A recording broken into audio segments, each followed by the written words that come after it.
කොළඹ ඉඩම් හා කෘෂිකර්ම ප්‍රතිසංස්කරණ ව්‍යාපාරයේ විසුර විකාශන මැදිරියේ සිට මේ විසුර ගුවන්විදුලි සේවයයි. කොළඹ ඉඩම් හා කෘෂිකර්ම ප්‍රතිසංස්කරණ ව්‍යාපාරයේ විසුර ගුවන්විදුලි මැදිරියේ සිට රැඳී සිටින්න අප සමග. This is Visura Web Radio, live from Movement for Land and Agriculture Reform, Visura Radio Station, Colombo. Go live with us. இது விசுர வானொலி சேவை கொழும்பு காணி மற்றும் விவசாய மறுசீரமைப்பு காரியத்தில் விசுர ஒளிபரப்பு நிலையத்தில் இருந்து எங்களுடன் இணைந்திருங்கள்.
असा निकले आ छड़ सारी फिकरा गांदे आए जालिम वापस जाओ जाओ जाओ मिट्टी दे कण कण विचों है आंदी ऐही गूंज है जालिम वापस जाओ.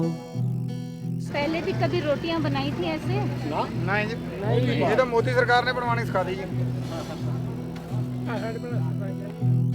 सानू आकेरण स्याकाली रातां ऐही सवेर दी पुकार वापस जाओ जाओ जाओ जागी अवामुन खैर मनाओ सब दी ऐही हुंकार वापस जाओ. सुनेगा सरकार नू सुनना पड़ेगा.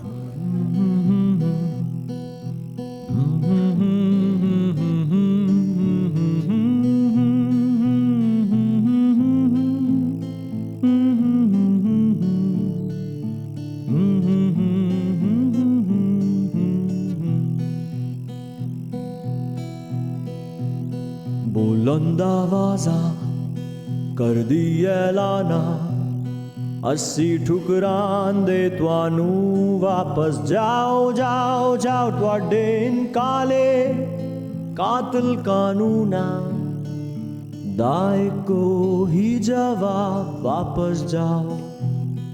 जो किसान इधर है उनसे आकर मिलिए, उनसे पूछे कि उनको कितनी मुश्किल आती है, वो कैसे सोते हैं, कैसे खाना बनाते हैं. असा निकले आ छड़ सारी फिकरा गांदे आए जालिम वापस जाओ जाओ जाओ मिट्टी दे कण कण विचों है आंदी ऐही गूंज है जालिम वापस जाओ. जालिम जाओ वापस जाओ जाओ जाओ.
up the fight. Se cansan de engañar, crítica y abuso en nombre de tu hermano. Comienza la cuenta atrás. Pide tu derecho, cógela, mi hermano. You can fool some people sometimes, but you can fool all the people all the time. Levántate, defiende tu derecho. Get up, stand up, get up, stand up for your rights. Stand up for your rights. Get up, stand up, don't give up the fight. Get up, stand up, stand up for your rights. Stand up for your rights. Get up, stand up, don't give up the fight.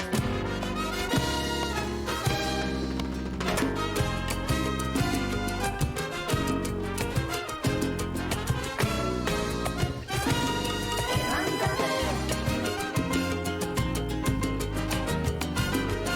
levanta,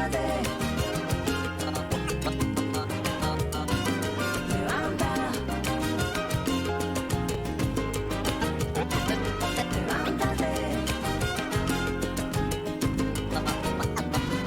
levanta. Yeah, that's it. Check it. You gotta find the message that's inside the message. Come and check it. We're sick and tired of easy kissing games. Your phony brain, shame on your preacher, teacher, speaker of the message creature. No believe I'm the institution keeper. I'd rather be a seeker of my rights, believer, reaching for new heights for the real human teachers. Aquí, hermano, levántate, defiéndeme, defiéndenos, defiéndete. Levántate, levanta, levántate, levanta.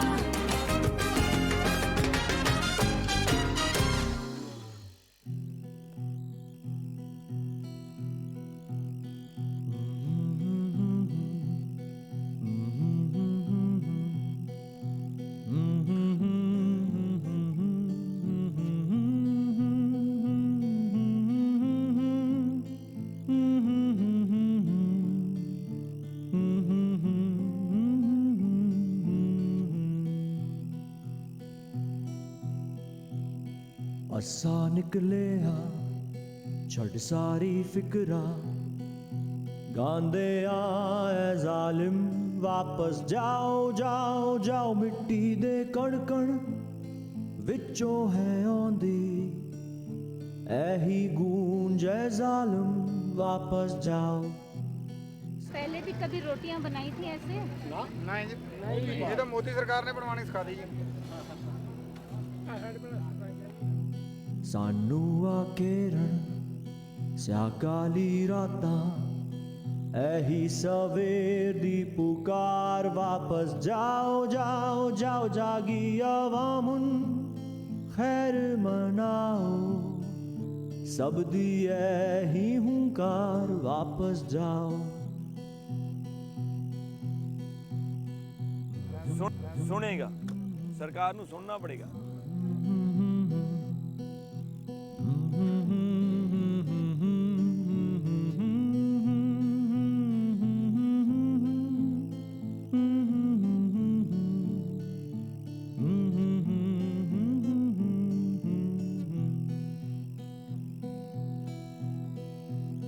बुलंद आवाज़ा कर दी ऐलाना अस्सी ठुकरांदे तुआनू वापस जाओ जाओ जाओ तुआडे इन काले कातिल कानूना दाए को ही जवाब वापस जाओ। जो किसान इधर है उनसे आकर मिलिए, उनसे पूछे कि उनको कितनी मुश्किल आती है, वो कैसे सोते हैं, कैसे खाना बनाते हैं। असा निकले आ छड़ सारी फिकरा गांदे आए जालिम वापस जाओ जाओ जाओ मिट्टी दे कण कण विचों है आंदी ऐही गूंज ऐ जालिम वापस जाओ जालिम जाओ वापस जाओ जाओ जाओ।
රැට්ටනේ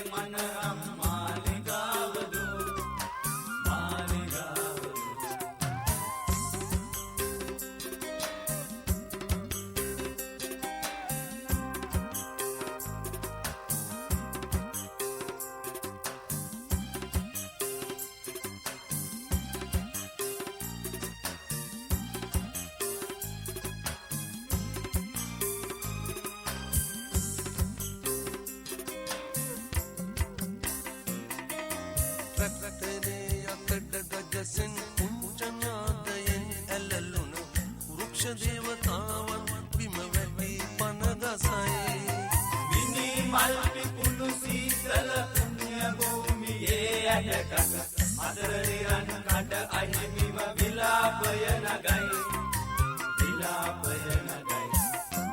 බිම්බරක් සෙනග ගැවසුන චන්ද සූරයා ඉපදුන ස්වර්ණ භූමියේ මන්නරම් මාලිගාව යුද්ධකට ඇවිත් දුපුසෙන් සත් මුහුදු මතින් ගුවනින් අඹිවට කලේ මනරම් මාලිගාවදු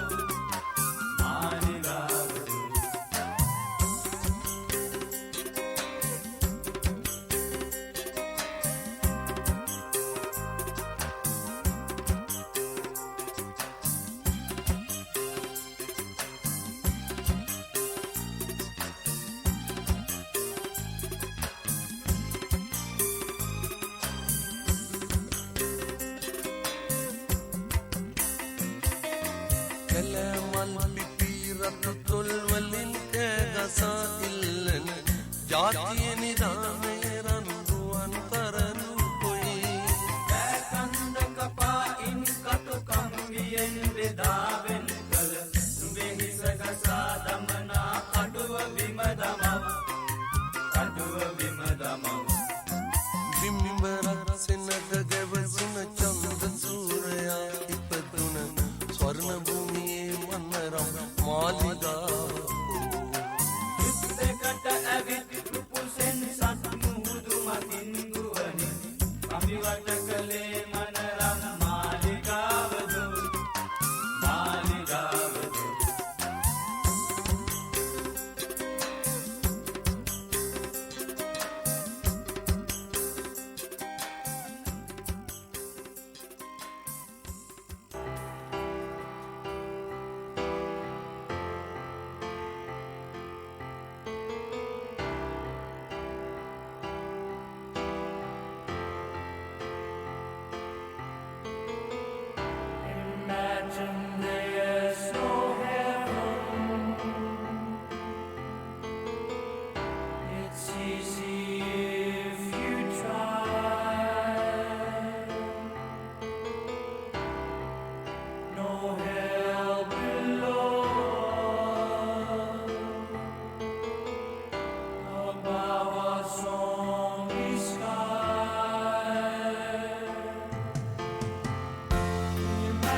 असा निकले आ छड़ सारी फिकरा गांदे आए जालिम वापस जाओ जाओ जाओ मिट्टी दे कण कण विचों है आंदी ऐही गूंज ऐ जालिम वापस जाओ। पहले भी कभी रोटियां बनाई थी ऐसे? नहीं, ये तो मोदी सरकार ने बनवानी सिखा दी। सानू आकेरण स्याकाली रातां ऐही सवेर दी पुकार वापस जाओ जाओ जाओ जागी अवामुन खैर मनाओ सब दी ऐही हुंकार वापस जाओ। सुनेगा, सरकार ਨੂੰ ਸੁਣਨਾ ਪੜੇਗਾ।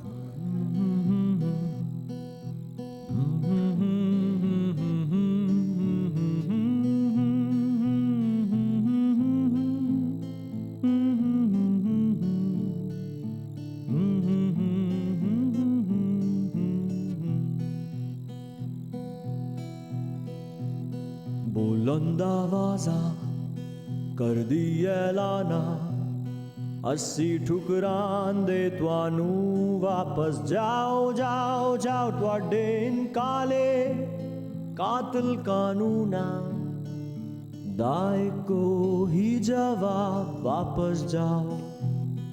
जो किसान इधर है उनसे आकर मिलिए, उनसे पूछे कि उनको कितनी मुश्किल आती है, वो कैसे सोते हैं, कैसे खाना बनाते हैं। असा निकले आ छड़ सारी फिकरा गांदे आए जालिम वापस जाओ जाओ जाओ मिट्टी दे कण कण विचों है आंदी ऐही गूंज ऐ जालिम वापस जाओ जालिम जाओ वापस जाओ जाओ जाओ।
message that's inside the message. Come and check it. We're sick and tired of easy teasing games. Your phony brain, shame on your preacher, seeker, speaker of the missing creature. No belief I'm the institution keeper. I'd rather be a seeker of my rights, believer, reaching for new heights for the real human teachers. Aquí hermano, levántate, defiéndeme, defiéndenos, defiéndete. Levántate. Levanta. Levántate. Levanta.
හරි හරි අපි ලෑස්ති විසු ලෑස්ති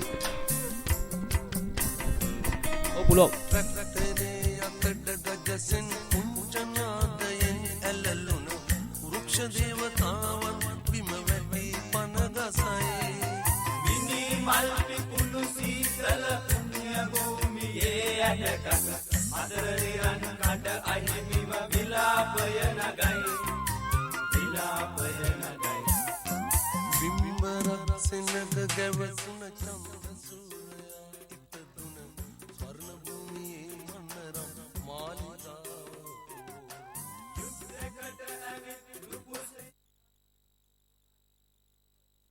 වෙබිනාව විශේෂයෙන්ම ඉන්දියාවේ ගොවීන්ගේ අරගලය ඉන්දියාවේ ගොවීන් තමුන්ගේ රටේ ප්‍රධාන නීති තුනක් ඉවත් කරගන්න කියලා තමුන්ගේ ජීවිතයට ජීවිකාවට බලපාන ප්‍රධාන නීති තුනක් ඉවත් කරගන්න කියලා පහුගිය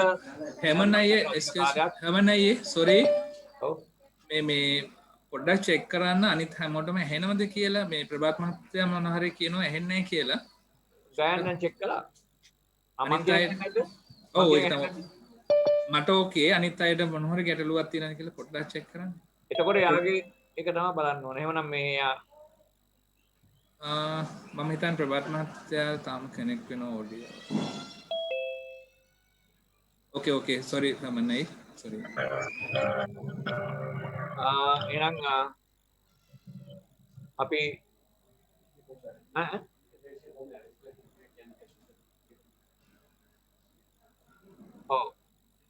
සමාවෙන්න මේ ගයන් අපි ඉන්ටර්ප්‍රිටේෂන් ලෑස්ති කරලා තියෙන විදිය පොඩ්ඩක් ආයේ පැහැදිලි කරන්න. ඒක තමයි. හරි. සිංහලෙන් අහන අයට ඒ කියන්නේ දෙමළෙන් හෝ ඉංග්‍රීසියෙන් කතා කරන දේ සිංහල භාෂාවෙන් අහනවා නම් චයිනීස් channel එකට මාරු කරගන්න. හරි. තමිල් අය සුබා පොඩ්ඩක් කියන්න මේ තමිල් අය එන්න ඕනේ ජපනීස් channel එකට. right. ඉංග්‍රීසි අහන අයට ඉංග්‍රීසියෙන් ලියන්න පුළුවන්. හරිනේ?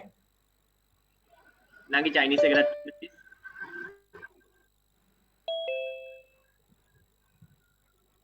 අපි එක සැරයක් කිව්වා මේ රාජන්ට ආයේ පැහැදිලි නැහැ කියලා අයදුව ගන්නවා මේකයි. හොඳයි එහෙනම් අපි ආරම්භ කරමු නැවතත්. අපි හොඳටම ප්‍රමාදයි විනාඩි 30ක් ප්‍රමාදයි. අපි උත්සාහ ගමු මේ කාල සීමාව තුළ මේ කාරණය ඒ කාලේ අපි ආවරණය කරගන්න. එහෙනම් සියලු දෙනාගේම අවසරයි. අපි අපේක්ෂා කරන්නේ ඉන්දියාවේ ගොවීන් තමුන්ගේ ප්‍රධාන ඉල්ලීම් තුනක් මුල් කරගෙන අඛණ්ඩව කරගෙන යන මේ අරගලයට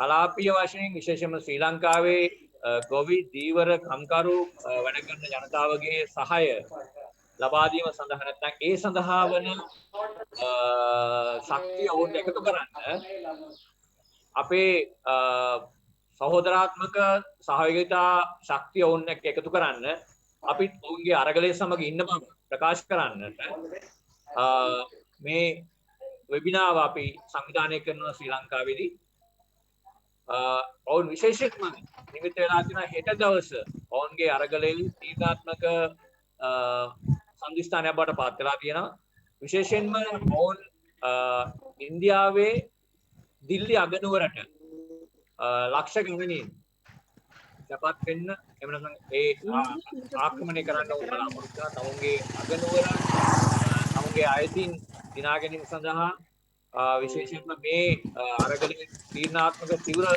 තීව්‍රම අවස්ථාවක් බවට පත් වෙලා තියෙනවා මේ අරගලයේ විශේෂයෙන්ම තමුන්ගේ ජනරාජ දිනය ජනවාරි 26 කියන්නේ උන්ගේ ජනරාජ දිනය මේ ජනරාජ දිනය ඉලක්ක කර ගනිමින් ඔවුන් අපේක්ෂා කරනවා ඉන්දියාවේ ගොවියන්ගේ ආහාර නිෂ්පාදකයන්ගේ වැඩ කරන ජනතාවගේ ශක්තිය ඒකරාශී කරන්න.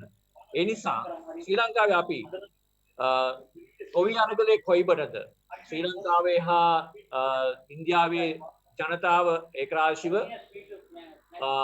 මේ අරගලයේ තීරුම් ගනිමු. ඒත් එක්කම අපි එක්වෙමු සටන් කරමු ජය ගනිමු කියන අරමුණ ඇතිව අපි අද දවසේ මේ ක්‍රියාමාර්ග අපි ගන්නවා. එහිදී මේ ආරම්භක පැහැදිලි කිරීම සඳහා මම මුලින්ම ආරාධනා කරනවා ජාතික ඉඩම් කෘෂි ප්‍රසංස්කරණ ව්‍යාපාරයේ ව්‍යාකාරිණී වගේම ලාවියා කැම්පෙන්සිනා සංවිධානයේ කලාපීය සහ ජාත්‍යන්තර ක්‍රියාකාරීත්වයේ අනුකාද Silva සහෝදරීට. I think English translation is still not working. Please check that. අපිට ඇහෙනවා. ඔව්. හවනක ඉංග්‍රීසි translation වැඩ කරන්න නෑ මොකද අනිත් එක වැඩ ඒවා ඉංග්‍රීසි එක යන්නේ නැද්ද? ඉතින් මම නිමලයි කතා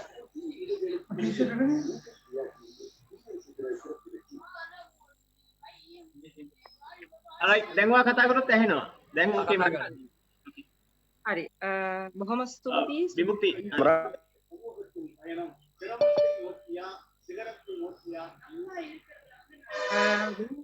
හැමෝටම අපිත් සමග එකතු වුණාට අද අපි විශේෂයෙන් ඉඳලා ඉන්නේ ඉන්දියාව මේ වෙනකොටත් ඔවුන්ගේ අරගලය සමග දින 50ක් ගත වෙමින් තියෙන මොහොතක අපි හිතනවා ඉතාම අවශ්‍යයි අපිට දැනගන්න ඇත්තටම ඉන්දියාවේ මොකද වෙන්නේ කියලා. ඒ වගේම තමයි විශේෂයෙන්ම මේ වෙලාව වෙනකොට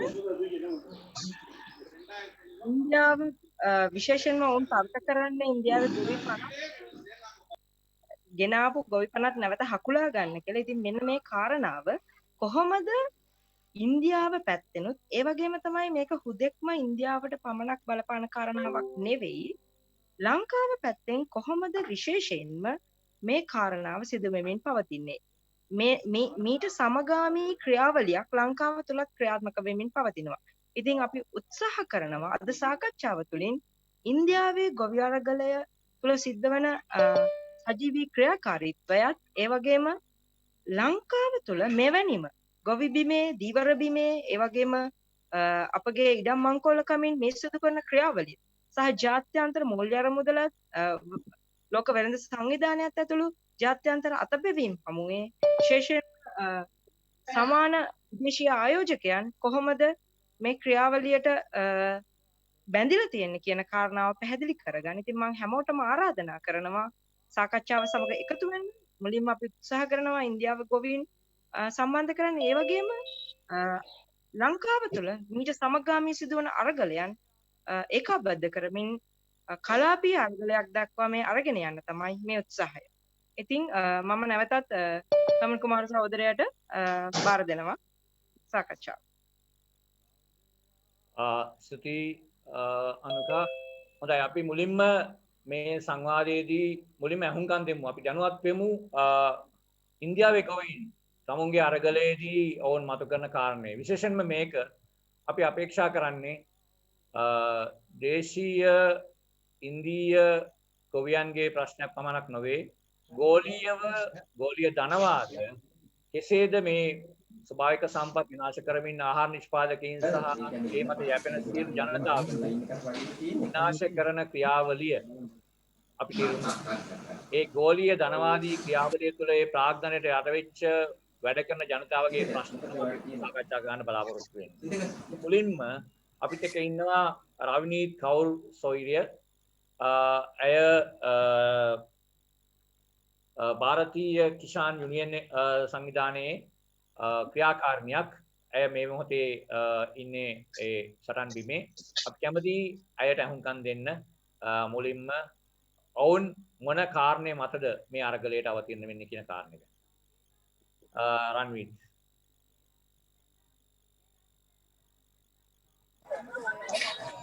Hello, can you hear me? Yes, we can hear you. We can hear you. Thank you so much for inviting me on this platform. And I couldn't understand much what you all spoke. I'm sorry for that. I don't understand. But I love Sri Lanka. I've been to Sri Lanka. And so I send my regards from India. So we are right now in farmers' protest, which is happening around borders in Delhi. So we are sitting on various borders like Singhu border, Tikri border, and I am right now at Ghazipur border. And people here are majorly from the states like Uttar Pradesh, Uttarakhand, Madhya Pradesh, Odisha, and all those. And people from all over India have joined it. From Tamil Nadu. Today we had so many guests from Tamil Nadu, and then we have people, farmers from Kerala. And right now, if I can show you, like I can't show you. Yeah, so the protests are going on, and people are taking out rallies. Now, why it all started is because agriculture reforms were needed for a very long time. And no one is denying it. Neither the government is denying it, and nor are the farmers denying it. Now the thing is that why they started protest is because if you see the root of this bills, so there was somewhere trust deficit. The shareholders, the farmers were not taken into consideration. They were not consulted when these bills were being drafted. Now, when they were not consulted, and second thing is that when they were brought in through ordinance. But if you see the Supreme Court judgments there in India, the Supreme Court has clearly said that the ordinance must be passed and shall be passed only under certain special circumstances. Now, these bills, they did not had any special circumstances here. After this, now when they came into Parliament, Indian Parliament, then the way it was passed, voice vote, and there was a lot conflict there. There was a lot of controversy there itself, and so somehow it was passed.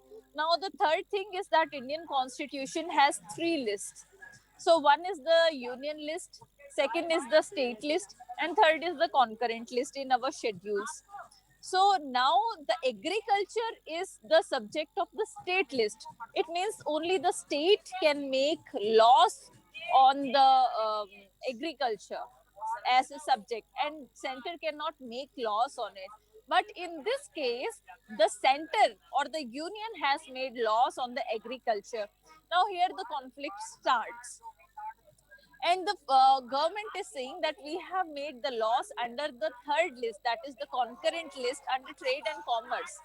Now the farmers are contesting that yes, you have made under that, so why are you why are you telling that these are agricultural reforms? Because these are not. You are, I'm sorry, you are working only for the corporates. These laws are only for corporates and not for the farmers. Now, the government has told like amendments can be made, or how many changes you want will do.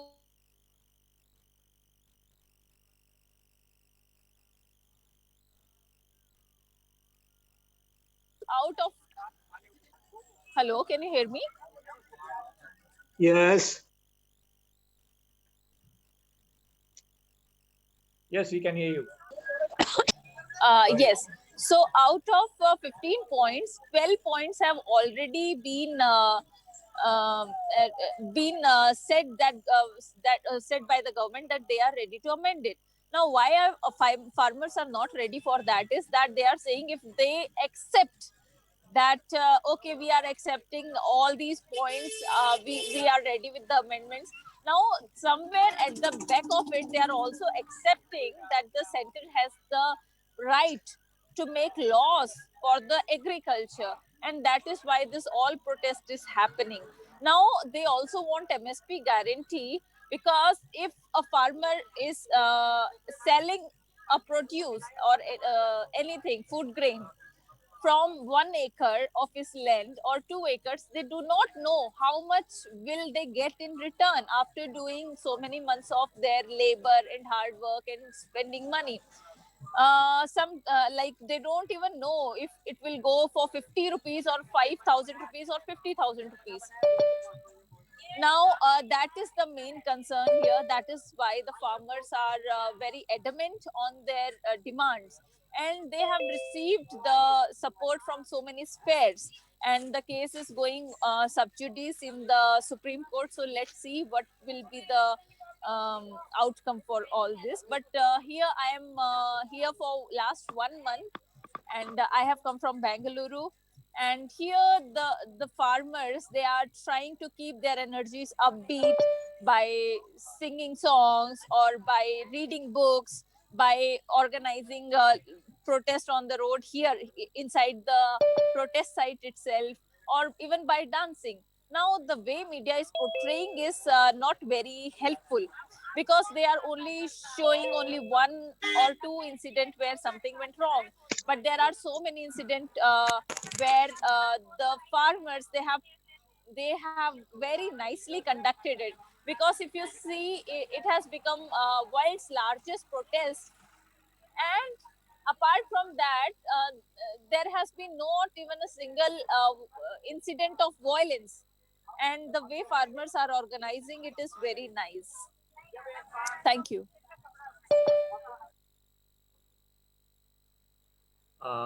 ස්තුතියි රන්විත්, ඔබ ඉදිරිපත් කරපු අදහස් අතිශයින්ම වැදගත් අපිට. මොකද අපේ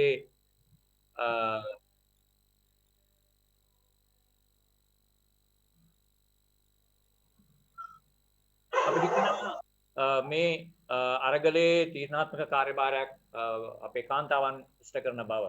ඒක ඔබ පෙන්눔 කරමින් ඉන්නවා. ඒ වගේම මේ අරගලය අතරම ආරම්භන ආකාරය ගැන ඔබ සඳහන් කළ විදිහටම මේ මධ්‍යම රාජ්‍යයේ තමුන්ට අයිති නැති කාර්යභාරයක් ඉටු කරන්න උත්සාහ ගැනීම තුළ විශේෂයෙන්ම ඔවුන් නියෝජනය කරන්නේ ධනවත් ව්‍යාපාරිකයින්, අපි වගේ සුළු ගොවීන්ව නෙමෙයි කියන කාරණේ පිළිබඳව ඔබ ඉතා පැහැදිලිව ඉදිරිපත් කළා. එතනදී අපිට ඇති වෙලා තියෙන බලපෑම් පිළිබඳව ගොවියන්ගේ විරෝධය මේ ආකාරයෙන් මතුවෙනවා. විශේෂයෙන්ම දැන් මේ අරගලය ගොවියන් පනත විතරක් නෙමෙයි රාජ්‍යයටම එල්ල කරමින් ඉදිරිපත් කරන මේ අරගලය පිළිබඳව ගොවින්ගේ ආශාදය නැත්නම් ගොවින්ගේ ක්‍රියාකාරීත්වය, ඔවුන් කොයි ආකාරයකට තමුන්ගේ ජීවය රඳවා ගන්න කියන කාරණේ ගැන ඔබ පැහැදිලි කළා. ඒක ඉතාමත්ම වැදගත් මේ අරගලවල ඉදිරියට යාමේදී. අපිට ඊළඟට මේ කාරණේදී සාකච්ඡා කරන්න ඉන්න කාන්තාවක්, ඇය ඔෂින් ජිල්, ඇය නීති ශිෂ්‍යාවක් බෙන්ගලුරු වලින් තමයි අයත් ඇවිල්ලා ඉන්නේ. ඉතින් අපි ආරාධනා කරනවා ඇයට මේ සභාවේ කණ්ඩායම අමතන හැටියට.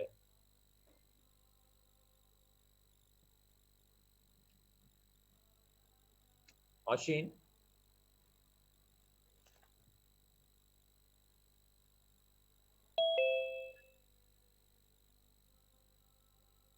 Ranvit, Miss Ranvit, is Oshin is there, or is she speak later? Is Oshin is there? No, because of internet connectivity, I think she has left, sir. Okay. Then Vimukti, shall we move to the Nawaz? Vimukti, Yes, yes. shall we move to Nawaz? Yeah. Nawaz, can you, are you around? Hello? Nawaz? They are all in the site. Wait, I will check. Please. Unless we can go to Asfa, because he is there, I suppose.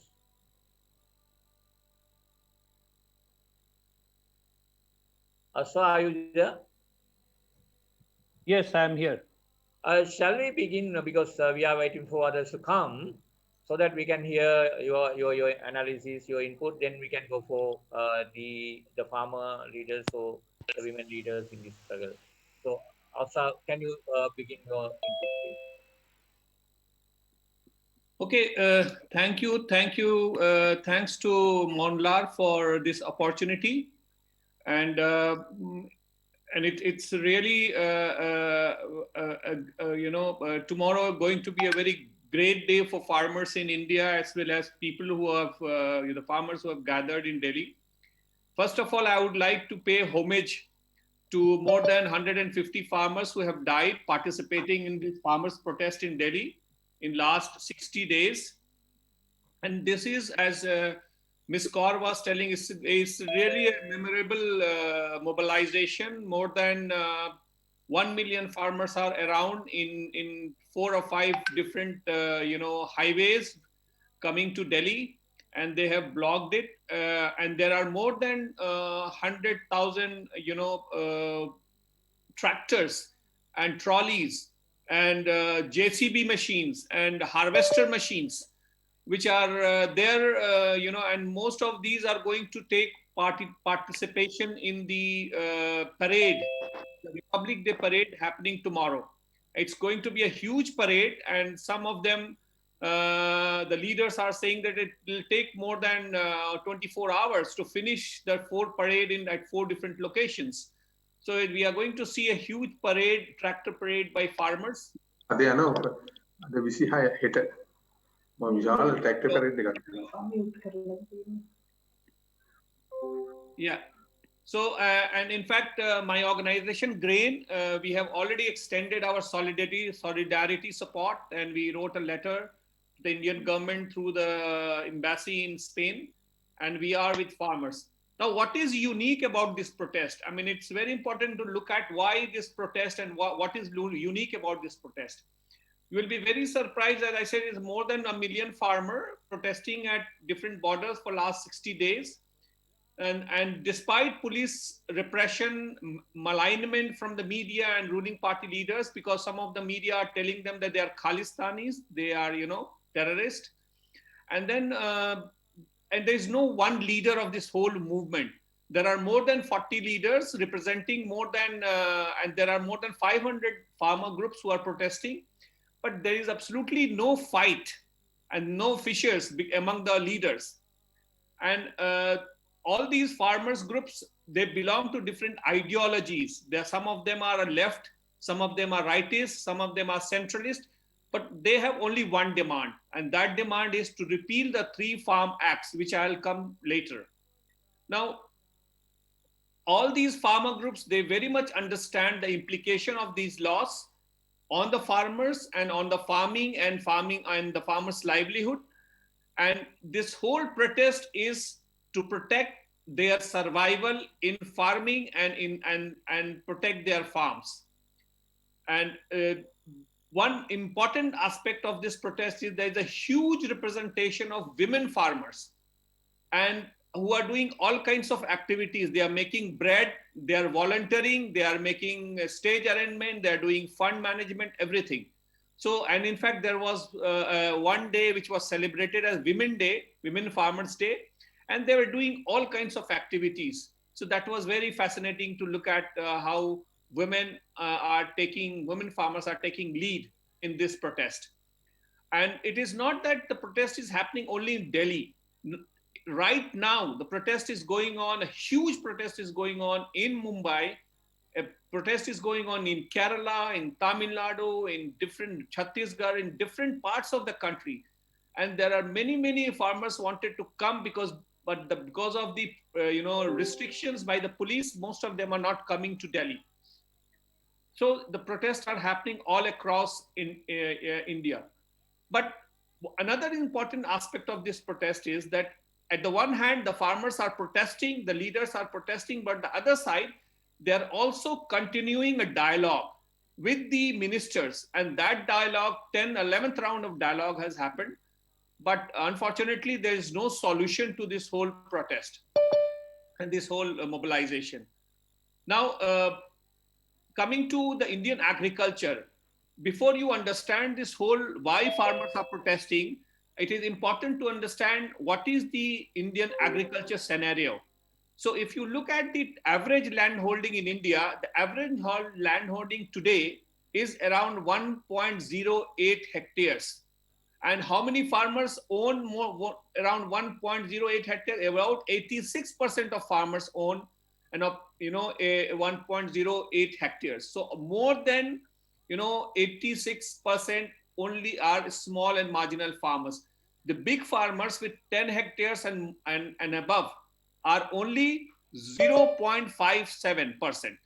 Now, if you look at the monthly income of per agriculture household, the monthly income in India per agriculture household is only rupees 8,931, which is around $110. So this is the figure. And out of this, the agriculture and dairy contribution is only rupees 3,851.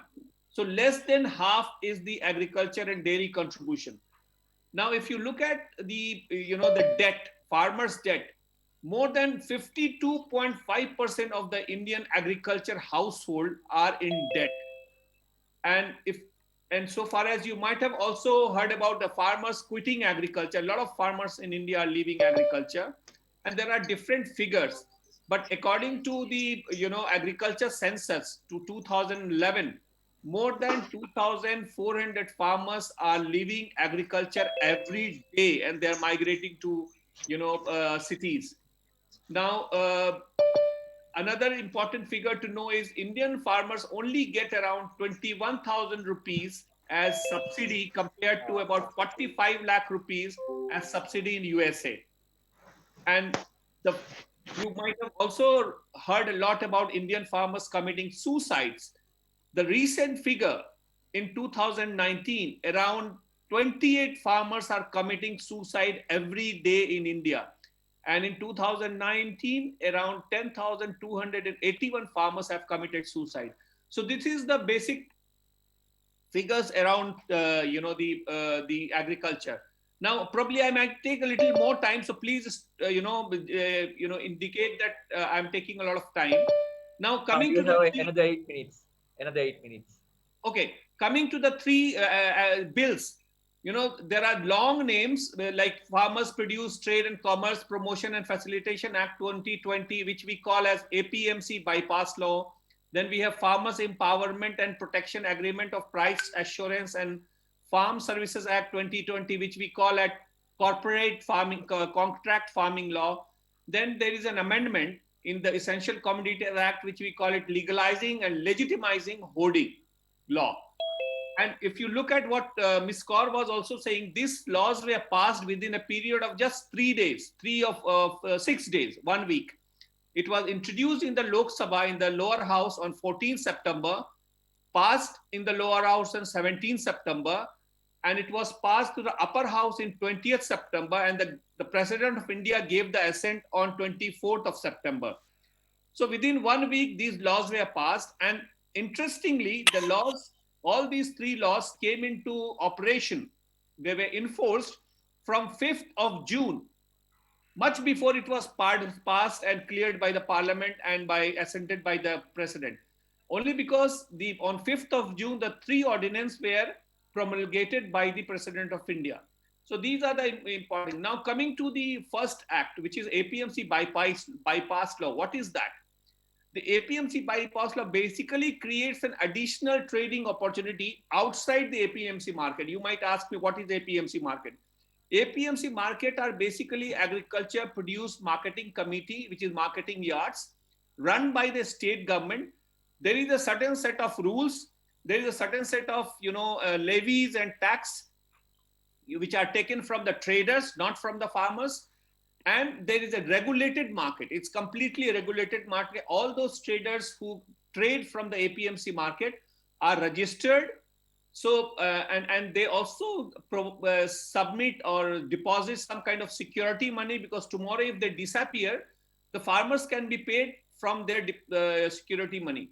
Now, in the new private market which will come up after this bill, the private market will have no rules, will have no taxes, will have no regulations, and then anybody who has got a permanent account number, which is which you normally required in India for filing income tax. Anybody having a PAN card can go and trade with the farmers, can buy the produce, and they can pay to the farmers the same day or within the 3 working days.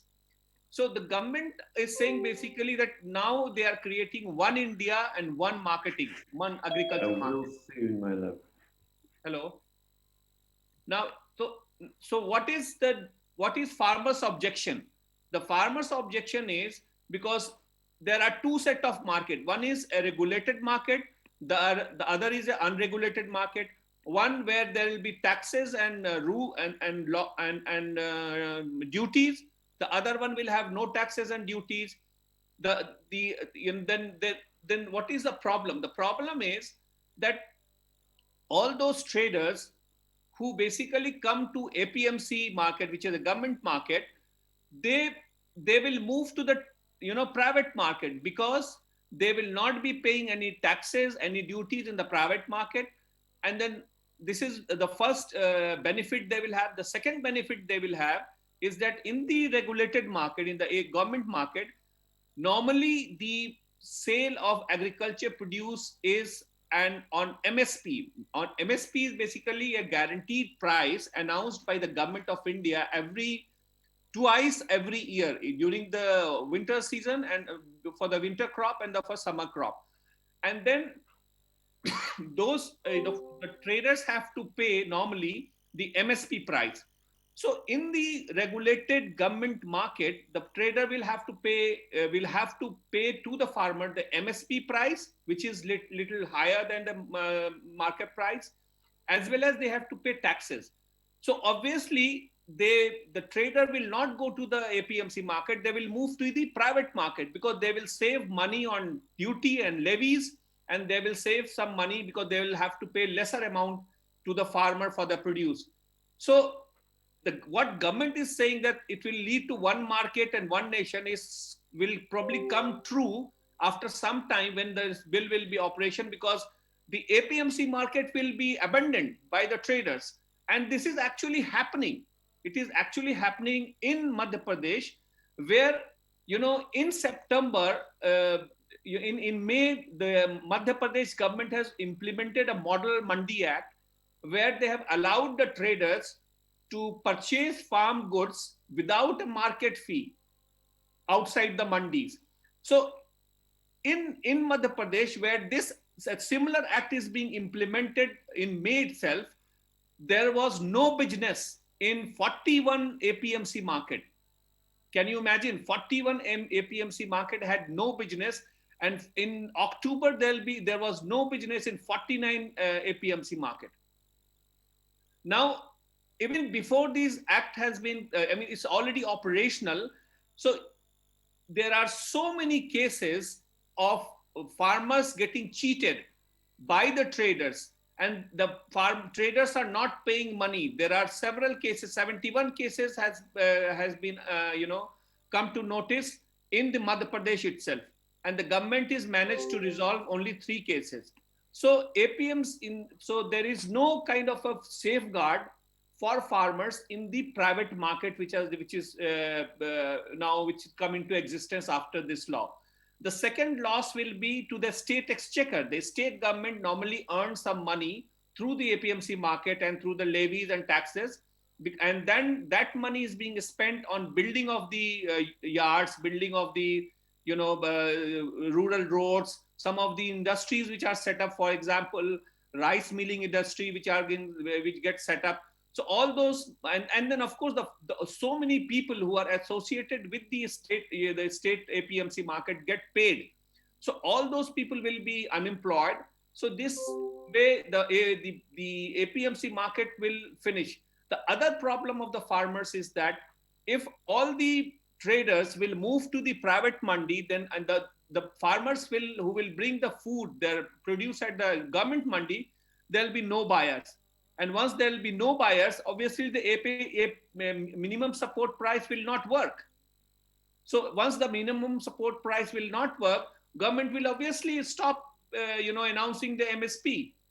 So this is good. But another big problem for the common man, for the Aam Aadmi, will be because once the APMC market collapses, there'll be no procurement for the public food distribution system, PDS, for the food security program.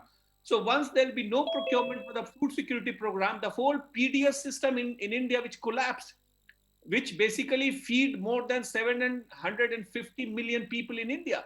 So if the PDS system collapse, there'll be lots of malnutrition cases will come up. There lots of problem will come up because a lot of you can imagine 750 million people survive on that PDS, little amount of 5 kg to 10 kg per household, rice or wheat which they get through the PDS program. So it will be another big crisis for the common people.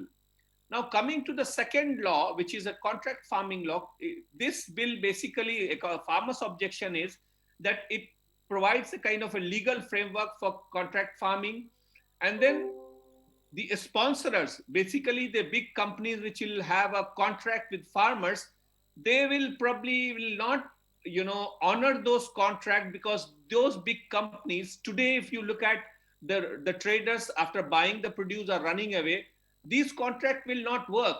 And second important objection from the farmers is that these contract farming act doesn't have farmers cannot go to the civil court or the courts.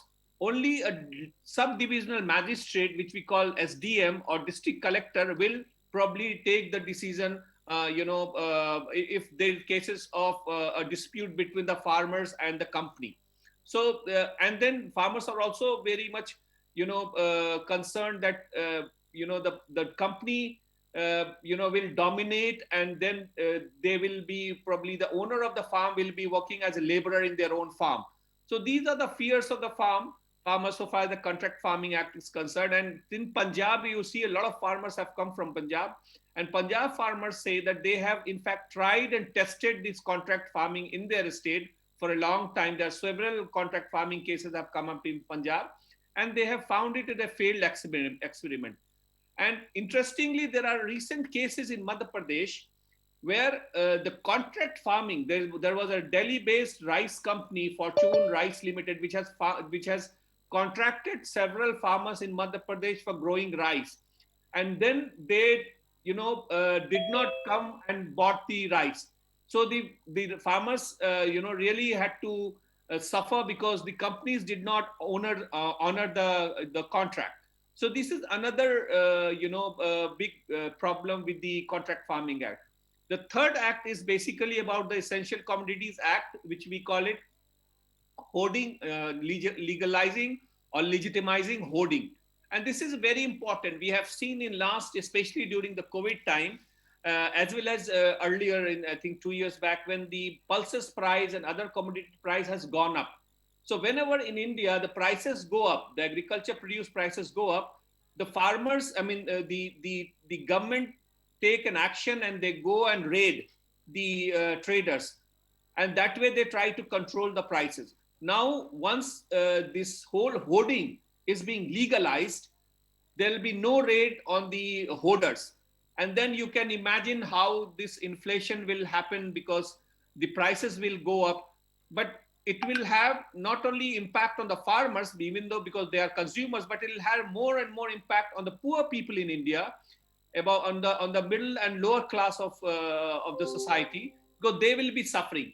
But another important aspect of this whole three laws is that the big corporations are going to really take advantage of these three laws.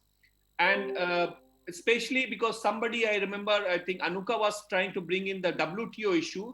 WTO also, is making a lot of objection on India or the several members of the WTO, especially the developed countries, because they are not able to dump their produce in India. They are not able to, also their companies are not able to buy from India, because the Indian MSP price is normally much higher than the international price.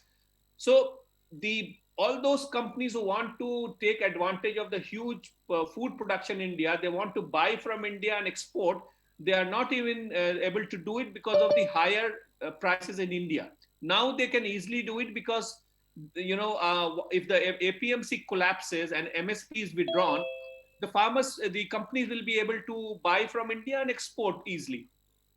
And they will, and once the PDS system collapses, the public distribution system collapses, these companies will simply dump their subsidized food in India, and the government will probably have to buy it to provide either a food security program, to run the food security program, or to give some kind of subsidies to the subsidized food to the people. So this is where the companies are going to enjoy a lot and take benefit of this loss. But there are also, you might have heard about Reliance and Adani, who are going to be benefited of it. How they are going to be benefited a lot. The Reliance is going to be benefited because Reliance is basically running a huge, a big retail market in India. More than 11,000 stores are being run by Reliance Retail in 6,700 cities. And recently, they have also started in December 2019, GeoMart. So GeoMart and Reliance Retail are really spread all over the country. And in August 2020, the Reliance have bought Big Bazaar. It's another big, huge, retail chain, which is there in most of the cities in India. So that way, the Reliance will completely take advantage of these three laws to capture the retail market, and they will be the one who will be doing contract farming with farmers for providing supplies to their retail market. So the Reliance is going to be benefited out of it. The Adani has already set up several silos, big silos in several cities, and they will be accumulating. They will be storing huge amount of food grains in those silos, and then they'll be supplying it to either Reliance or to other companies or other small retailers or small traders who want to those who are running, for example, rice mills or anything. They will be buying all from Adani. So Adani will be benefiting, Reliance probably will be benefiting. These are the apprehensions of the farmers. So that way, these two companies will be benefited. And that is why in last 60 days, we are seeing a lot of farmers are boycotting Reliance retail companies. They are boycotting Reliance Geo, mobile, and they are porting from Geo to other, telecommunication companies. So that way, farmers are doing their own, action against these two companies. But it is true that these three bills will have, these are reforms, but these are very pro-corporate reforms. These are very, this will bring a kind of corporatization of agriculture in India. And if these bills are not withdrawn, then the Indian farmers and Indian farming are going to suffer a lot. And we hope that there will be a solution very soon between the government and the farmers. And after tomorrow's big tractor rally, hopefully the government will feel the pressure, and they will withdraw the 3 bills. So this is what I hope the government will soon withdraw the bill, and it will provide relief to the farmers. Thank you. ස්තුතියි අප්සා එක ඉතා පැහැදිලි මේ කාරණය පිළිබඳව අපේ ජනතාවට විශේෂයෙන්ම අපේ ක්‍රියාකාරීන්ට මේ අරගලවල නිරත වෙන පිරිසට මේ පිළිබඳ පැහැදිලි කර දීම පිළිබඳව විශේෂයෙන්ම අපි මේ මොහොතේ අපේ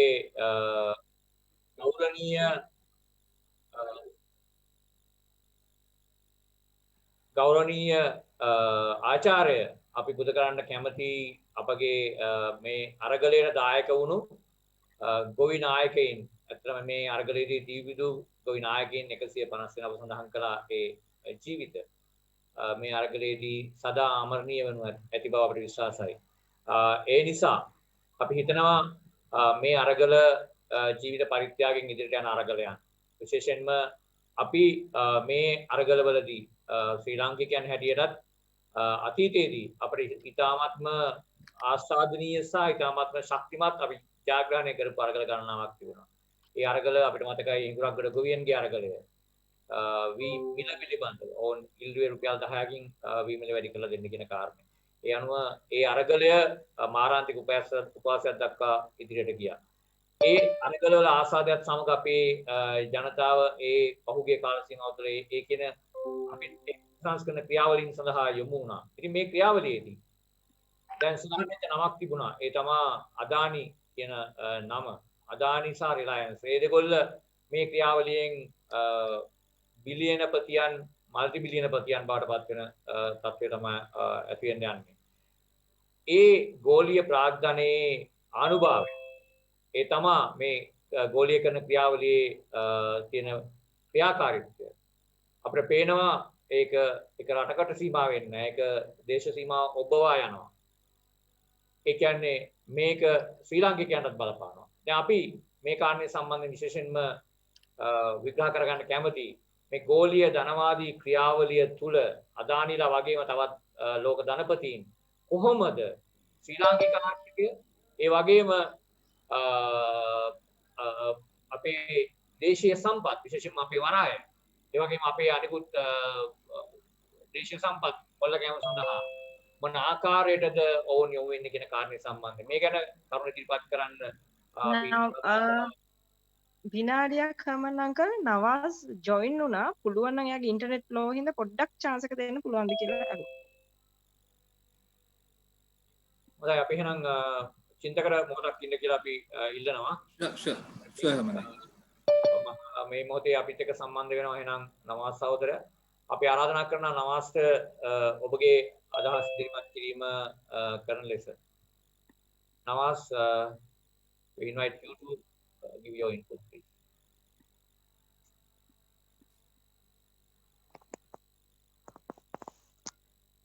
Navas, are you there? Please go ahead.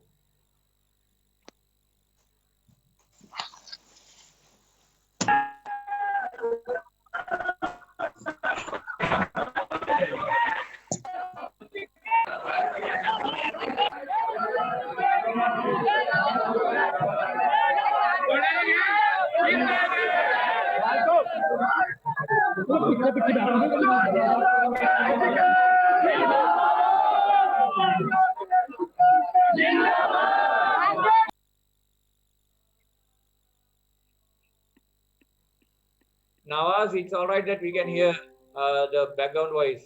Go ahead, please.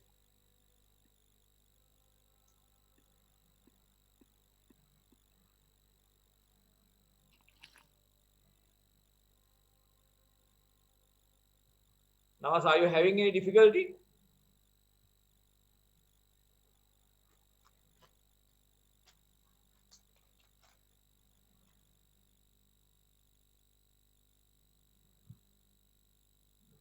Yeah. මම හිතන්නේ නවාස් ඩ්‍රොප් වෙලා වගේ.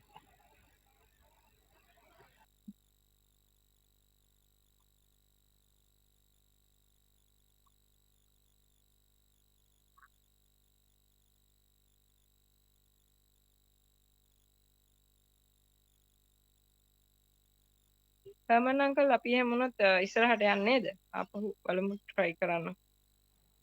විමුක්තිය අපි මොකද කරන්නේ? ඔව් අපි යමු නේද චින්තකයට. මොකද මං හිතන්නේ සෑහෙන අවුල් ඉන්ටර්නෙට් ඒගොල්ලොන්ගේ. අපි එහෙනම් චින්තක අපි මේ අවස්ථාව ගමු වෙනකොට ඔබට මේ අවස්ථාව. බොහොම ස්තුතියි හර්මන්යි. ඒ වගේම ආචාර කරනවා ඉන්දියානු ගොවි අර්ගලයට. ඒ වගේම බලාපොරොත්තු සහගතව විශ්වාසයක් තියාගන්නවා අපිට මෑත දශකයේ මෑත ඉතිහාසයේ විශේෂයෙන්ම අපේ කලාපේ ජයග්‍රහණයෙන් කෙළවර වෙන අරගලයක් දක්වා මේ ගොවි සටන දික් වෙයි කියලා, ඒක ජයග්‍රහණයෙන් කෙළවර වෙයි කියලා, කෙළවර වෙන්න ඕනි කියලා අපි විශ්වාස කරනවා.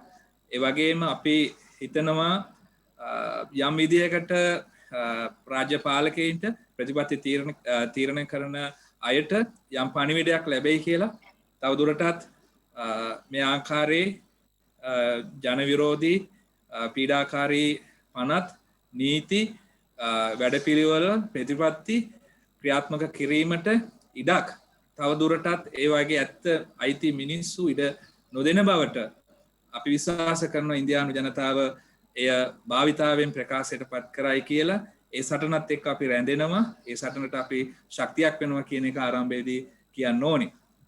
ඒ වගේම මගේ මූලික පැහැදිලි කිරීම මම උත්සාහ කරන්නේ විශේෂයෙන්ම කතා කරන්න මේ විශේෂයෙන් අප්සර් ජෆ්රේ සහෝදරයා විසා පැහැදිලිවම ඉන්දියානු අරගලය පිළිබඳව සහ මේකේ පසුබිම කාරණය පිළිබඳව පැහැදිලි කරපු නිසා ඉතා පැහැදිලි ඉන්දියාවේ මොකක්ද ඇත්තටම වෙන්නේ යෝජනා කරපු ක්‍රියාකාරීත්වය පිළිබඳව පැහැදිලි අදහසක් අපිට තියෙනවා.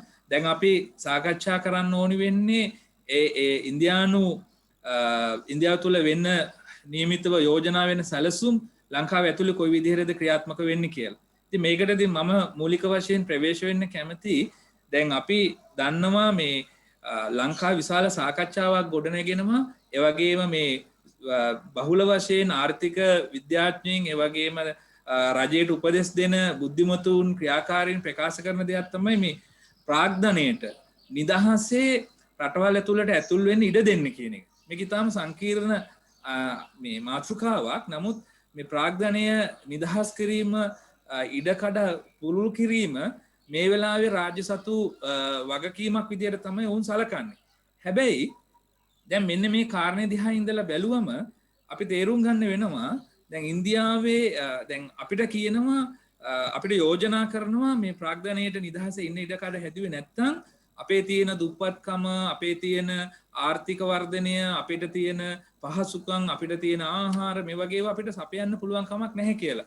එතකොට ප්‍රාග්ධනයට නිදහසේ රටවල් තුළට ඇතුල් වීමට ඉඩකඩ හැදූ පමණින් ආර්ථිකය ගොඩ දාන්න පුළුවන්ද කියන ප්‍රශ්නය අපි මූලික වශයෙන් මතු කරගන්න ඕනි. එතකොට මේකෙදී අපි දන්නවා පෞද්ගලික මෝදි රජය මේ ප්‍රාග්ධනයට නිදහසේ ඉන්න තිබුණු ඉඩකඩ සම්පූර්ණයෙන්ම ඉන්දියාව තුළ ශක්තිමත්ව ගොඩනැගුවා. එතකොට ඒකට අවශ්‍ය වෙන ඇමරිකානු ඒකට අවශ්‍ය වෙන ආයෝජන සහ විශේෂයෙන්ම මුළු ක්‍රියාකාරීත්වය ඉන්දියාව තුළ තහවුරු කරා. එතකොට අද ප්‍රශ්නේ මොකක්ද? අද විශේෂයෙන්ම අප්සර්ජී මතු කරා වගේ අද ලක්ෂ 50ක් මේ දසලක්ෂයක මිනිස්සු තමන්ගේ අයිතිවාසිකම් ඉල්ලගෙන පාරට ඇවිල්ලා තියෙනවා. එතකොට අපිට තේරුම් ගන්න වෙනවා මේ ප්‍රාග්ධනීය නිදහසේ රටවල් ඇතුළට ඇතුල් වුණාට ඒ තුලින් අපිට අවශ්‍ය වෙන මූලික ප්‍රතිසංස්කරණය රට ඇතුලේ ක්‍රියාත්මක කරන්න පුළුවන් කමක් ලැබෙන්නේ නැහැ කියලා. එතකොට දැන් මේකේ හේතුව තමයි අපිට අත්දැකීමෙන් දන්නවා පෞගිය දශක කීපය ඇතුළත මේ ආකාරයෙන්ම ලංකාවේ ඇතුළේදී කොයි විදිහටද නීති අනපනත් සහ අවශ්‍ය වෙන ප්‍රතිසංස්කරණයන් යෝජනා වුණේ කියලා.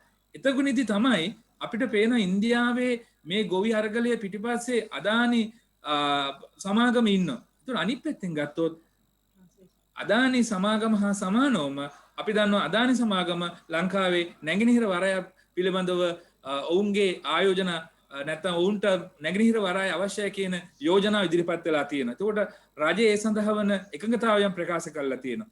එතකොට මොකද්ද මේ මෙතන තියෙන සම්බන්ධය? එක පැත්තක කෘෂිකාර්මික සහ අනිත් පැත්තේ මේ තියෙන නීති පනත් තුනක් වෙනස් කරමින් අදානි සහ විශේෂයෙන්ම අම්බානි සමාගම් හරහා ප්‍රධාන වශයෙන් ඔවුන් විශාල බලයක් සමාගම් 50ක් විතර අලුතෙන් ගොඩනගලා ඒක හරහා විශේෂයෙන්ම අර පැහැදිලි කරා වගේ ආරක්ෂා කරගත්ත කෘෂිකාර්මික ගොවීන්ගේ අයිතිවාසිකම් සහ ඔවුන්ගේ වෙළඳපොළ ශක්තිමත් කර ගැනීම සඳහා කටයුතු කරන අතරේ අදානි ලංකාවේ නැගෙනහිර වරාය නැත්නම් ලංකාවේ ප්‍රධාන අපි කියන ගැඹුරු නැව්වලට ලෝකේ විශාල නැව්වලට එන්න පුළුවන් වෙන ආකාරයට අවශ්‍ය පහසුකම් සපයන්න පුළුවන් වෙන විදිහට ඒ නාවික වරාය නැත්නම් පර්යන්තය ලබා ගැනීමට සැලසුම් කරන්නේ ඇයිද කියන්නේ. එතකොට මෙතනදී අපි කල්පනා කරන්න ඕනි කාරණය තමයි දැන් අපි දන්නවා පැහැදිලිව කරා වගේ දැන් මේ අදානි පිටිපස්සේ නැත්නම් මේ රාජ්‍ය යෝජනා කරන සැලසුම් පිටිපස්සේ ඉන්නේ කවුද කියලා. ඒතකොට අපි දන්නවා WTO එක ලෝක බැංකුව ඒ වගේම ඒ කියන්නේ ලෝක වෙළඳ සංවිධානය ලෝක බැංකුව මුල්‍ය අරමුදල රාජ්‍ය සහ සමාගම්. ඒතකොට මේ තුනට ඕනි වෙන විදිහට තමයි මේ ප්‍රාග්ධනය හසුරුවමින් තියෙන්නේ. ඒතකොට මේ ප්‍රාග්ධනය අද අපිට ඕනි වෙන විදිහට අද හසුරවන්න පුළුවන් කමක් නැහැ. ඒ ප්‍රාග්ධනය අපිට ඕනි විදිහට හැසිරෙන්නේ නැහැ. ඒතකොට අද ප්‍රාග්ධනයට විශාල ලාභයක් සහ සම්පත් සූරාකෑමක් අවශ්‍ය වෙනවා. ඒ නිසා තමයි අදානි පහුගිය අවුරුදු කීපේ විසාම කියන්නේ ප්‍රාග්ධන කියන්නේ විශාල ලාභයක් නොලැබු නැත්තම් කියන්නේ ඔවුන් කියන්නේ විශාල ශක්තිමත් සමාගමක් නොවුණු මේ සමාගම මේ මෝදී රජය ඇතුලේ තමයි වඩා ශක්තිමත් පදනමක් හදාගන්නේ. ඒතකොට මේකේ තේරුම තමයි මේක පිටිපස්සේ තියෙන මේ ප්‍රතිසංස්කරණ පිටිපස්සේ විශාල වශයෙන් ගෝලීයව තියෙන ක්‍රියාත්මක වෙන වැඩපිළිවෙලක් සහ ඔවුන්ගේ අවශ්‍යතාවයක් තියෙනවා. ඒතකොට අනිත් පැත්තෙන් බැලුවොත් මොකද්ද වෙන්නේ? දැන් අපිට කියනවා අපි දන්නවා දැන් මේ ආසියානු සංවර්ධන බැංකුව 2000 ලංකාවේ ඉදිරිපත් කරපු මේ පුද්ගලීකරණ වැඩපිළිවෙලේ කොටසක් විදිහටම තමයි නැවතත් මේ අපේ මේ වරාය පුද්ගලීකරණය කිරීමේ ක්‍රියාවලිය ඇති වෙන්නේ. ඒතකොට මේ පුද්ගලීකරණය කිරීමේ ක්‍රියාවලිය අද වෙනකොට අපි කියන මේ PPP නැත්නම් රාජ්‍ය පුද්ගලික හවුල් ක්‍රියාකාරීත්වය රාජ්‍ය පෞද්ගලික හවුල් ක්‍රියාකාරීත්වය නමින් අලුත් ස්වරූපයක් අරන් දෙනවා. හැබැයි මේ ස්වරූපයේ ඇතුලේ තියෙන ස්වභාවය අලුතක් නැහැ. ඒක පුද්ගලීකරණය නැත්නම් පෞද්ගලික අංශයට මේක පවරා ගැනීමේ ක්‍රියාවලියම තමයි. ඒතකොට මෙන්න මේ ක්‍රියාවලිය ශක්තිමත් කිරීම සඳහා තමයි පෞද්ගලික කාල පරිච්ඡේදයේදී සිද්ධ වුණේ. ඒතකොට එක පැත්තකට අපිට පේනවා රටවල් ඇතුලේ විශාල වශයෙන් ප්‍රාග්ධනීය ලාභය මේ වගේ තියෙන ආධිපත්‍ය එක තැනකට සංකේන්ද්‍රණය වෙන ආකාරයට තමයි ඔවුන් කටයුතු කරමින් තියෙන්නේ. ඒ කටයුතු කිරීම උදාහරණයක් විදිහට ලංකාවේ ගත්තොත් කොහොමද ක්‍රියාත්මක වෙන්නේ? ඒතර අපි අද දන්නවා ලංකාවේ ගොවිතැන් කිරීමට අදාළව යන්ත්‍ර සූත්‍ර, බීජ, ගබඩා, ඒ වගේම තීරණ ගැනීම මේ සියල්ලම අද ගොවීන්ගෙන් අහිමි වෙලා තියෙන්නේ. ඒ නිසා තමයි අද අපේ රටේ වියස්සන්න පිළිබඳව තීරණ ගැනීම අද ගොවීන්ට පුළුවන් කමක් ලැබිලා නැහැ. ඒතකොට අදානි සමාගමේ ක්‍රියාත්මක වෙන ආකාරයම තමයි අද පුද්ගලික අංශයේ මහා ඒකාධිකාරියක් සහල් වෙළඳපොළ ඇතුලේ වෙලා තියෙන්නේ. අනිත් පැත්තෙන් ගත්තොත් වතුකරයට ගියොත් අපි දන්නවා විශාල වශයෙන් පහුගිය අවුරුදු 100කට වැඩි කාලයක් පුරාවටම ඔවුන්ගේ ශ්‍රමය සහ ඔවුන්ගේ සම්පත් මේ සමාගම් විසින් පුද්ගලික සමාගම් විසින් එක දිගට සූරාකමින් තියෙන. ඒතකොට විශාල ඒකාධිකාරයක් මේ ගොඩනගලා තියෙනවා. අනිත් පැත්තෙන් සිද්ධ වෙලා තියෙන්නේ මොකද්ද? අනිත් පැත්තෙන් සිද්ධ වෙලා තියෙන්නේ මේවට අවශ්‍ය වෙන නීති අනපනත් පහුගිය කාලේ වේගවත්ව වෙනස් වුණා. 2013 අපි දන්නවා බීජ පනත වෙනස් කිරීම සඳහා ගෙනාපු සැලැස්ම. අපි දන්නවා 1984 ඉඳලා ලංකාවේ ජලය පුද්ගලීකරණය කිරීම සඳහා ගෙනලා තියෙන පනත් 20කට වැඩි කෙටුම්පත් ප්‍රමාණයක්. ඒ වගේම අපි දන්නවා ආසන්න වශයෙන් මේ රජය ඉතා ශක්තිමත්ව මේ වනාන්තර පද්ධති ඉඩම් පුද්ගලික අංශයට පයරීමට සඳහා කරපු සැලසුම් සහ යෝජනා. එනිසා අදට මේ වෙනකොට රටේ ජනාධිපතිවරයා ඉඩම් වෙළෙන්දෙක් වගේ ගම්වලට ගිහිල්ලා උන්ගේ ඉඩම් අත්පත් කරගන්න කියලා යෝජනා කරනවා. ඒවා ගන්න කියලා දිරිගන්වනවා. ඒකට විශාල වශයෙන් ඒවා කාටද අත් වෙලා තියෙන්නේ? ඒවා කාටද හිමි වෙලා තියෙන්නේ? ඒකට මේව ඔක්කොම ගත්තොත් මේ රටේ වාණිජ කෘෂිකර්මාන්තය ශක්තිමත් කිරීම සඳහා පසුබිම සකස් කරපු ප්‍රධාන සමාගම් 10ක් විතර වෙන 11ක් අතරට තමයි මේ සියලු බලය සංකේන්ද්‍රණය වෙලා තියෙන්නේ. ඔවුන්ට තමයි මේ ඉඩම් අත්පත් වෙන්නේ. අක්කර 15000 20000 5000 40000 අද වඩිරුඟු වගා කරනවා වගේ ඒක බෝග වගාවන් වලට පරිසරයටත් භූමියටත් අහිතකර වෙන විදිහට සබහාදහමනට අහිතකර වෙන කුෂිකාර්මාන්තයක් සඳහා යොමු වෙමින් තියෙන. ඒ නිසා අද මොකද්ද මේ වෙලා තියෙන්නේ? එතකොට මේ ගෙනාපු පුද්ගලීකරණය නමින් ගෙනාපු සැලැස්ම නැත්තම් PPP මොඩල් එක නැත්තම් අපි කියන රාජ්‍ය පුද්ගලික හවුල් ක්‍රියාකාරීත්වය තුලත් ඉතා පැහැදිලි සාක්ෂි ලංකාව ඇතුලේ තියෙනවා. විශේෂයෙන්ම විදුලි බල මණ්ඩලය, ඒ වගේම රක්ෂණය, ඒ වගේම අපි කතා කරන මේ යෝජනා කරලා තියෙන ශ්‍රී ලංකා වරාය, ඒ වගේම දැන් මේ යෝජනා කරන ආකාරයේ අපේ රටේ සම්පත් ඉතාම සැලසුම් සහගතව පුද්ගලයන්සයට පැවරීම සඳහා වන කටයුත්ත අකණ්ඩව සිද්ධ වෙන ක්‍රියාවලියක් විදිහට තියෙනවා. ඒතකොට මට ඕනි වෙන්නේ ඒතකොට ඉන්දියාවේ මේ යෝජනා කරන සැලැස්ම ලංකාව ඇතුළේ ක්‍රියාත්මක වෙනවා. ඒතකොට අපිට තේරෙන්නේ නැහැ අපි ක්‍රියාත්මක හසු වෙලා ඉන්න ක්‍රියාවලිය මොකද්ද? මේ අපි හසු වෙලා ඉන්න වැඩපිළිවෙල කුමක්ද කියලා. ඒ නිසා අපිට තේරුම් ගන්න පුළුවන් කමක් ලැබිලා නැහැ මේ ඉඩම් ක්‍රමානුකූලව අපෙන් උදුරගන්නේ කොහොමද? අපිට අහිමි කරමින් තියෙන්නේ කොහොමද? ඒ වගේම මේ වතුකරය සම්බන්ධයේ තියෙන මිනිසුන්ගේ අයිතිවාසිකම් සහ ඔවුන්ගේ සම්පත් කොයි විදිහටද ඔවුන්ගෙන් උදුරගනිමින් තියෙන්නේ. ඒ වගේම මිනිස් ගොවිතැනට අද කොයි විදිහටද අද වෙළඳපොළ පාලනය කරගන්න බැරි වෙන ආකාරයට මේ අනපන සකස් වෙලා තියෙන්නේ. ඒකට මේ 2021 අයවැය තුල අපේ රට ඇතුලේ අපි දන්නවා පැහැදිලිවම කෘෂි ව්‍යාපාර සහ පුද්ගලික අංශ ශක්තිමත් කිරීම සඳහා වන විශේෂයෙන්ම බදු සහන සහ ඒකට අවශ්‍ය වෙන විවිධාකාරයේ සහන දිරිගැන්වීම තමයි අයවැය යෝජනා වුනේ. ඒකට මේ මොකද්ද කරන්නේ? මේ කරන්නේ ඉන්දියාවේ මේ වෙලාවේ නැගී 53කට එරෙහිව කරන අරගලය හා සමානවම ලංකාව තුල මේ රටේ තියෙන සම්පත් සහය ඒ ඔවුන්ගේ අයිතිවාසිකම් ක්‍රමානුකූල උදුර ගැනීම සිද්ධ වෙන්නේ. ඒතකොට අපිට පේනවා මේ ප්‍රාග්ධනයට අවශ්‍ය වෙන ආකාරයට මේ රාජ්‍ය පාලකයෝ කටයුතු කරමින් තියෙනවා. ඔවුන්ගේ ක්‍රියාකාරීත්වයන් හසුරුවමින් තියෙනවා. ඔවුන්ට අවශ්‍ය වෙන ආකාර නීති පද්ධතීන් සකස් කරමින් තියෙනවා. ඒ නිසා අද දවසේ අපේ මේ අරගලය මේ සහෝදරත්ව අපේ ක්‍රියාමාර්ගය අද පොදු තැනකට අපි ගේන්න වෙනවා. ඒ නිසා අවසාන වශයෙන් මම මතු කරන්නේ ඉන්දියාවේ සටන ඒකයි මම ආරම්භයේදී කිව්වේ අපි ඒක ජයග්‍රහණයෙන් කෙලවර කරන්න ඕනි. ජයග්‍රහණයෙන් අවසන් කිරීම තුල තමයි අපිට නැත්තම් මේ ඒකාබද්ධ වෙන ප්‍රයත්නයක් දරන්න පුළුවන් වෙන්නේ.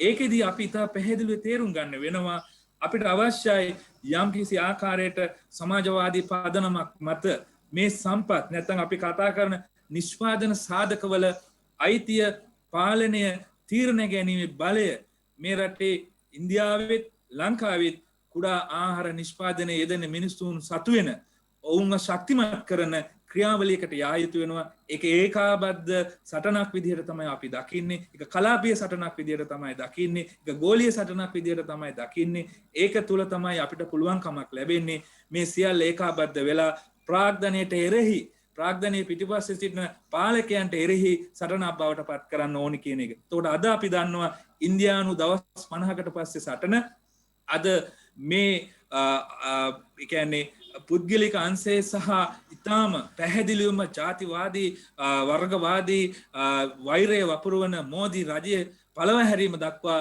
අද ඉතාම 53කින් පටන් ගත්ත සටන අද දියත් වෙමින් තියෙනවා. මෝදි රජයට දැන් ඔබ ගෙදර යා යුතුයි කියන තැනකට මේකපත් වෙන තැනට මේ සටන ගෙනියලා තියෙනවා. ඒ නිසා ඒකෙදී අපි පැහැදිලි කරගත්ත යුතු වන්නේ මේ ප්‍රාග්ධනයට එහි සටන ගෝලීව අපි තියෙන සටන හා ඒකාබද්ධ වෙන්න ඕනේ. අපි තේරුම් ගන්න වෙනවා මේක හුදු වරාය අදානික සමාගමෙන් බේරගෙන දේශීය සමාගමකට පැවරීමෙන් විසඳන්න පුළුවන් ප්‍රශ්නයක් නෙමෙයි. පුද්ගලීකරණය කිරීමට රාජ්‍ය පුද්ගලික හවුල් ක්‍රියාකාරීත්වයක් නමින් එන සමස්ත ක්‍රියාවලියම අපි පරාජය කළ යුතු වෙනවා. ඒ වගේම රජය විසින් කෘෂි ව්‍යාපාර සහ පුද්ගලික අංශයේ දිරිගන්වන සහ ඔවුන්ට වරප්‍රසාද ලබා දීලා විශේෂයෙන්ම ග්‍රාමීය ප්‍රදේශවල ජීවත් වෙන මිනිස්සුන්ගේ සම්පත් උදුරා ගැනීමට තියෙන සැලසුම් පරාජය කිරීම සඳහා අපි ඒකාබද්ධ යුතු වෙනවා. අවසාන වශයෙන් මේ සියල්ල ජයග්‍රහණය කිරීම සඳහා වන ශක්තිමත් මේ නිෂ්පාදන සාධකවල වතුකරේත් ඒ වගේම ගොවි ප්‍රදේශවලත් ඔවුන් මත ගොඩනගන ආර්ථික සහ සමාජ වැඩපිළිවෙලක් ඇතුලේ කටයුතු කිරීම අපි තීරණාත්මක සාධකයක් විදිහට දකිනවා. ඒ නිසා අපි ඉන්දියානු ගොවි සටන හා ඒකාබද්ධ වෙනවා. ඒ හා සමානව ලංකාව ඇතුලේ ක්‍රියාත්මක කරන්න උත්සාහ කරන ඉඩම් ප්‍රතිසංස්කරණයන්, බීජ ප්‍රතිසංස්කරණයන්, ගොවිජන ප්‍රතිසංස්කරණයන්, ඒ වගේම වෙළඳපොළ පිළිබඳ ප්‍රශ්නය, මුහුද වෙරළ පිළිබඳව තියෙන කාරණාවලදී තියෙන තත්ත්වයන් වලදී අපි ඒකාබද්ධව අපේ කටයුතු වලදී සහ අපේ සහෝදරාත්මක අරගලයන් ඔවුන් සමග බෙදා හදා ගන්න අවශ්‍ය වෙනවා. අපිට අවශ්‍යයි මේ රටක් වශයෙන්ුත් කලාපීය වශයෙන්ුත් යම් ආකාරයේ දෘෂ්ටිවාදී අරගලයක නියැලෙන්න පුළුවන් වෙන ශක්තිමත් වැඩපිළිවෙලක් තහවුරු කර ගැනීම. ඒ සඳහා ඉන්දියානු අරගලය අපිට විශාල ධෛර්යයක් සහ ජයග්‍රහණය බලාපොරොත්තු ඇති කරයි කියලා විශ්වාස කරනවා. ඒ අරගලය හා සම්බන්ධව සහ උන්ට කළ හැකි උපරිම සහයෝගය දායකත්වය ලබා දෙන්න බලාපොරොත්තු වෙනවා. බොහොම ස්තුතියි අවස්ථාව ලබා දුන්නා. ගොඩක් ස්තුතියි චින්තක සහෝදරයා. අපි මේ අරගලයන් අතරම අපි අවසානයේදී ඉලක්කය මේ සමස්ත ප්‍රාග්ධනය හරහා ගෝලීකරණ ක්‍රියාවලිය හරහා මිනිස්සු තමුන්ගේ ජීවිත ඒ වගේම ජීවන මාර්ග පරිසරය මේ සියල්ල විනාශ කරන මේ ගෝලීය ධනවාදී ක්‍රියාවලියට එරෙහිව අපිට වඩා සාර්ථක වඩා තිරසර ක්‍රියාකාරීත්වයක් සඳහා අපි යොමු යුතුයි කියන කාරණය පිළිබඳව අපිට අවධානය කරගන්න දෙලා තියෙනවා. මේ தত্ত্বය ඉන්දියාවේ ගොවීන්ගේ අරගලය ඒ මට්ටමට වර්ධනය වෙනකොට ශ්‍රී ලංකාවේ ගොවියන් ඒ වගේම දීවරයින් ඒ වගේම කම්කරුවන් ඒ වගේම අවතැන්නුවන් කාන්තාවන් මේ සියල්ලන් අමුන්ගේ අරගලෙන් මේ ක්‍රියාකාරීත්ව තුළ ගොඩනැගීම සඳහා නැත්නම් එකතු වීම සඳහා ක්‍රියාත්මක වෙනවා. එබැවින් අපි මේ අරගලවල තවත් තීරණාත්මක ක්‍රියාකාරීත්වයන් පිළිබඳව සාකච්ඡා කරන්න අපි ශ්‍රී ලංකාවේ තත්ත්වය පිළිබඳව අපි අවධානය යොමු කරමු. මේ ක්‍රියාකාරීත්වයන් සියල්ල ගෝලීය ධනවාදය තුළ අපි සියල්ලන්ම විසඳගන්න මේ ධනපති ක්‍රමය තුළ අපි විසඳගන්න. ඒ නිසා අපිට අවශ්‍යයි මේ ඒකාබද්ධ සහෝදරත්වයේ ගොඩනැගීම මේ ඉන්දියා අරගලයේ ආසාදයක් තරහා. ඒ නිසා මම මුලින්ම ආරාධනා කරනවා පහුගිය කාල සීමාව තුළම යුද්ධයෙන් බැටකාපු ජනතාවක් අපේ රටේ ඉන්නවා. ඒ ජනතාව තාමත් විශාල සංඛ්‍යාවක් අවතැන් කඳවුරු වල තැන් තැන් වල තමුන්ගේ ඉඩම් අහිමි වෙලා. ඒවා එක්ක හමුදාව එහෙම නැත්නම් වෙනත් සංවාදන ව්‍යාපෘති නමින් ඔවුන්ගෙන් කොල්ල කාලා. ඉතින් ඒ පිළිබඳව තමුන්ගේ ජීවිතයේ ගොඩනගන්න උත්සාහ කරන මිනිසුන්ගේ මේ ආර්ථික ක්‍රියාකාරීත්වය පිළිබඳව ඒ ඔවුන්ගේ අරගලය පිළිබඳව සාකච්ඡා කරන්න මම ආරාධනා කරනවා රවින්ද්‍රන් පියා මහත්මියට මේ අදහස් දැක්වීම සඳහා.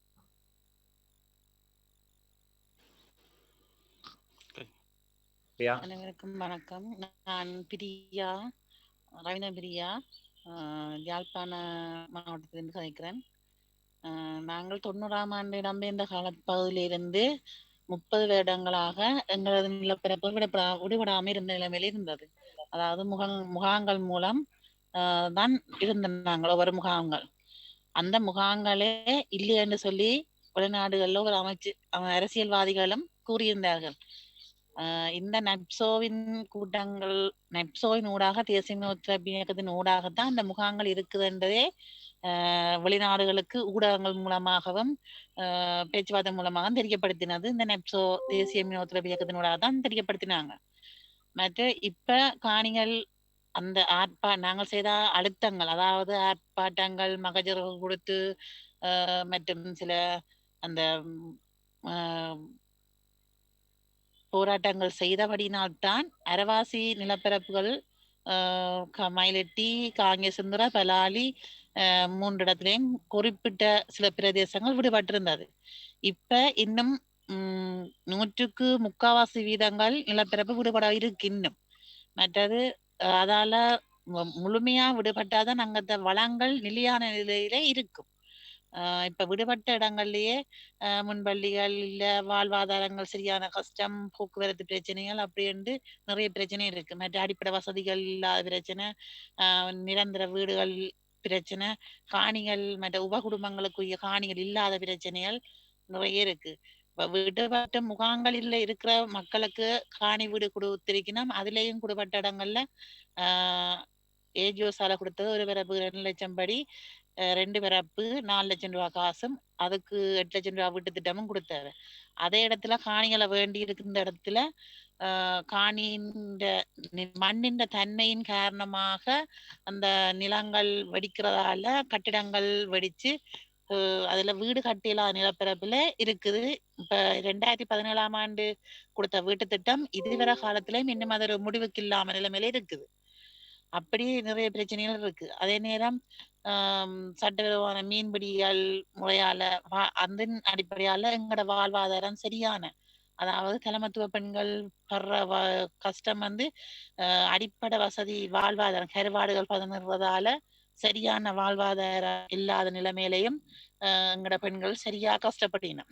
அதனால வாழ்வாதாரம் ஒழுங்கா தான் பிள்ளைகளை படிப்பிக்கவோ இன்னும் செய்யலாம். அதே கொரோனா காலத்துல காலமண்டபடியா இப்ப சரியான தொழில்கள் இடக்கிடமடைப்பு அந்த இதுகள் சொல்லி அதாலேயும் சரியா பெண்கள் பாதிக்கப்படுகின்றன. அப்ப நாங்கள் விடுபட்ட இடத்துலயும் வந்து இன்னும் விடுபட கிடக்கு, முகாங்களும் இன்னும் இருக்குது, அதுகளையும் இன்னும் விடுபட வேணும். அதுக்கு நாங்கள் கொடுக்குற இன்னும் போராட்டங்கள் செய்தபடியாதான் விடுபட்டது. இன்னும் கொடுக்குற அழுத்தம் வந்து இனியும் நாங்கள் போராட்டங்கள் செய்து இருக்கிற மீதி நிலங்களையும் விடுவிக்க வேணும். அதுக்கு எங்க மக்கள் தேசிய மீன் ஒத்துழைப்பு இயக்கத்தை ජනතාව ජාතික දිවසත් ව්‍යාපාරයෙන් සමගමත් අපි එකතු වෙලා අපි අඛණ්ඩව අපේ මේ ක්‍රියාවලිය ඉදිරියට ගෙනියනවායි කියන එක මේ අවස්ථාවේදී කියන්න කැමතියි.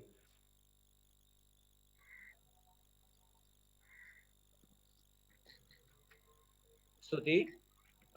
අපි හිතනවා මේ මොහොතේ සඳහන් කරන්නේ යුද්ධයෙන් පීඩාවට පත් වෙච්ච අසන්න වෙච්ච பாதிக்கப்பட்ட ජනතාව ඔවුන්ට තමුන්ගේ අරගලයන් ඉදිරියට ගන්න, ඔවුන්ගේ අරගලයන් ඉදිරියට යාම සඳහා ක්‍රියාකාරීත්වය සඳහා සියලුම ජනතාවගේ සහාය අවශ්‍යයි. අපි මේ අපේක්ෂා කරන්නේ මේ අරගලයන් සියල්ල ඒකාබද්ධ කිරීම සඳහා වන මැදිහත් වීමක් මේ හරහා මතු කරන්න. ඉතින් ඒ වගේම මේ ක්‍රියාකාරීත්වය වගේම අපිට තවත් වැදගත් වෙන අවස්ථාවක් තමයි වතුකරේ ජනතාව. අවුරුදු 200කට අධික කාලයක් තමුන්ගේ භූමියේ මේ පොළොවේ ශ්‍රමය, සාරය නැත්නම් තමුන්ගේ දහඩිය ලේ වගුරවපු මේ ජනතාව තමුන්ට බින් අඟලක රූමයක් නැතුව තම ජීවත් වෙනවා. ඒ නිසා ඒ පිළිබඳව ඔවුන්ගේ අදහස් දැක්වීම සඳහා ඒ අරගලයත් මේ ක්‍රියාකාරීත්වය ඔවුන් ඉන්දියාවේ අරගලයත් සමග ඒකාබද්ධ කිරීම සඳහා අපි ආරාධනා කරනවා ගණේෂ ලිංගම් සහෝදරයාට මේ කාරණේ සම්බන්ධයෙන් ඉන්දියා ගොවි අරගලයට ඔවුන්ගේ දායකත්වයත් ඒ වගේම ඔවුන්ගේ සරණ පිළිබඳවත් කරුණු ඉදිරිපත් කරනවා. ගණේෂ් ඔව් බොහොම ස්තුතියි. මේ එමනయ్య මේ භාෂාව ගැන අවුලක් නැහැ නේ. මේ දෙමිල් එකද හෙලෝ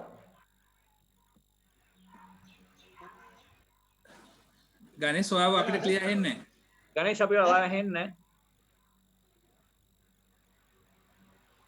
ක්ලියර් නැද්ද?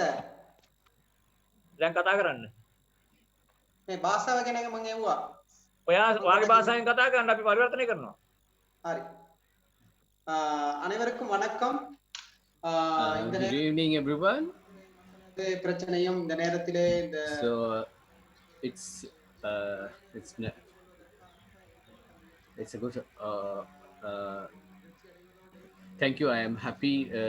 பொறுத்தளவிலே கடந்த காலங்களிலே கிட்டத்தட்ட இந்தியாவிலிருந்து வந்த மக்கள் 200 ஆண்டுகளாக இந்த மலையக பகுதியிலே வாழ்ந்து வருகின்றார்கள். இவர்களது இந்த உழைப்பின் மூலமாக கிட்டத்தட்ட 8 தசாப்தங்களுக்கு மேலாக இந்த நாடு அபிவிருத்தியை கண்டிருக்கின்றது. ஆனாலும் கூட இந்த மக்கள் இன்னும் அரசியல், சிவில், சமூக உரிமைகளை முழுமையாக பெற்றுக்கொள்ள முடியாதவர்களாக இன்னும் இருக்கின்றார்கள்.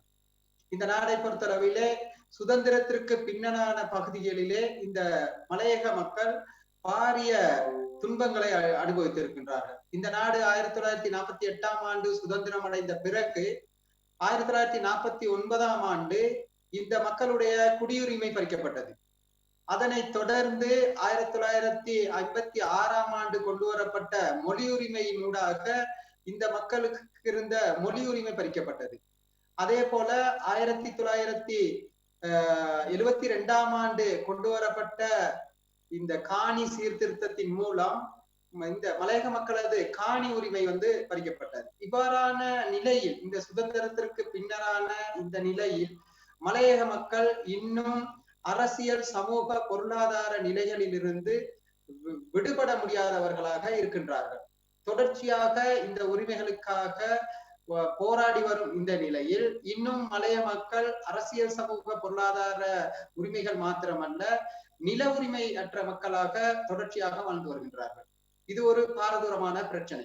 அது மாத்திரமல்ல, 1992ஆம் ஆண்டுக்கு பிறகு இந்த மலையக மக்கள் உழைப்பில் இருக்கக்கூடிய தேயிலை பெருந்தோட்டங்கள் தொடர்ச்சியாக பல்தேசிய கம்பெனிகள் வசம் கொண்டு வரப்பட்டு பல்தேசிய கம்பெனிகளுக்கு கீழ் தினசம்பள கூலிகளாக தொடர்ந்தும் தோட்ட தொழிலாளர்கள் வைத்திருக்கின்றார்கள்.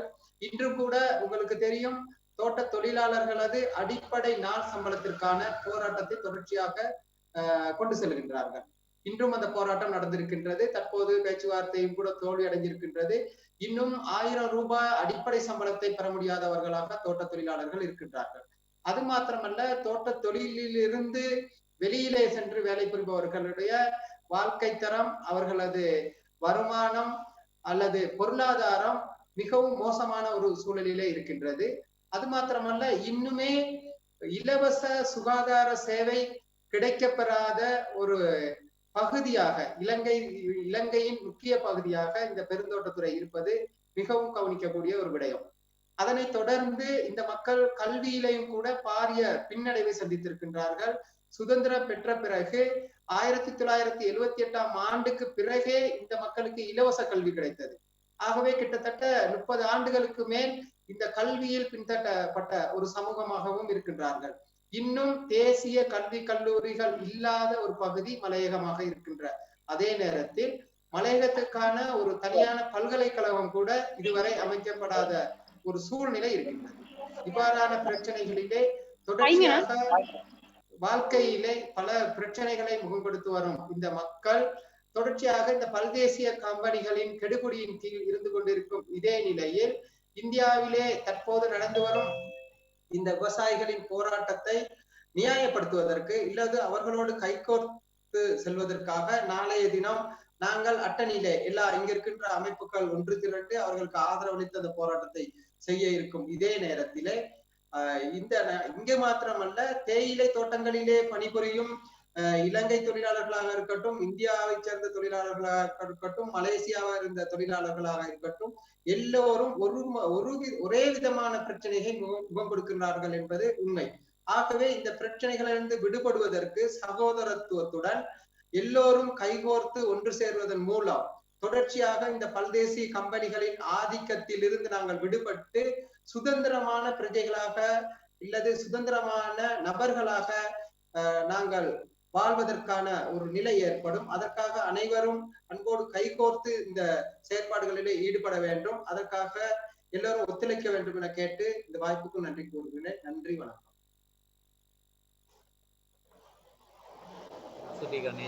අපි වතුකරේ ජනතාවගේ අරගලය ඉදිරියට ගෙන යාම සඳහා ක්‍රියාකාරී වෙන ජනනායකයෙක් හැටියට අපි ගණේෂ් හඳුනන්න කැමතියි.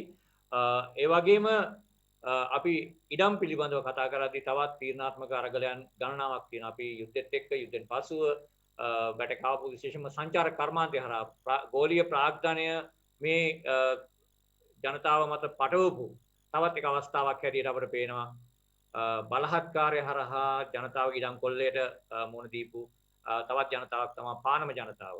ඉතින් අපිත් එක්ක පානම ඉඩම් අරගලය පිළිබඳ අදහස් දක්වීම සඳහා මේ මොහොතේ ඉන්නවා පුංචිරාල සෝමසිරි සහෝදරයා.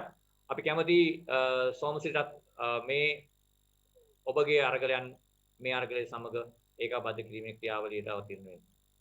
සෝමසිරි.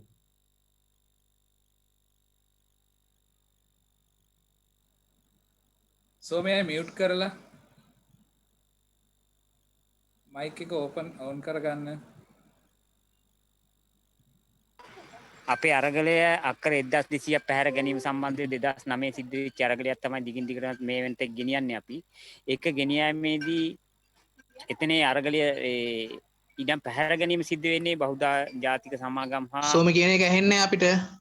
ඇහෙන්නේ සෝමයා අයියේ. 2009 පානම ට්‍රාන්ස්ලේෂන් ප්‍රශ්නයක් දාන්න. 2009 සිට මේ පානම ප්‍රදේශයේ ඉඩම් බලහත්කාරයෙන් අලා ගැනීම සිදු වුණා අක්කර 1200කට ආසන්නව. ඒකෙදී සාමාන්‍ය ගොවි බිම් හා පදිංචි වුණ බිම් තමයි අල්ලගත්තේ. ඒ අල්ල ගැනීමෙන් බලාපොරොත්තු වෙන්නේ සාමාන්‍ය ගොවිතැන් කරන මිනිස්සුන්ගෙන් ඒ ඉඩම් ටික උද්දරගෙන ධනවතුන්ට හා සංචාරක කර්මාන්තයට ඒක වෙනත් ව්‍යාපාර සඳහා ලබා දීම තමයි ආණ්ඩුව වල බලාපොරොත්තු වෙන්නේ. ඒකෙදි අපේ ජනතාව එකතු වෙලා ඒ අරගල දිගින් දිගටම කරමින් තමන්ගේ අයිතීන් රැක ගැනීමට උත්සාහ කරන අවස්ථාවක් තමයි පානම කරගෙන යන්නේ. මේ වෙනකොට අක්කර 1200කට ආසන්න ඉඩම් ප්‍රමාණයක් නැතිවීම තුල අක්කර 40ක් බලහත්කාරයෙන් අත්පත් කර ගැනීමට ඒ කණ්ඩායම එකතු වෙලා බලහත්කාරයෙන් අත්පත් කරගෙන අපේ ඉඩම් වල අපි පදිංචි වෙලා මේ වෙනකොට වගා කටයුතු කරමින් යනවා.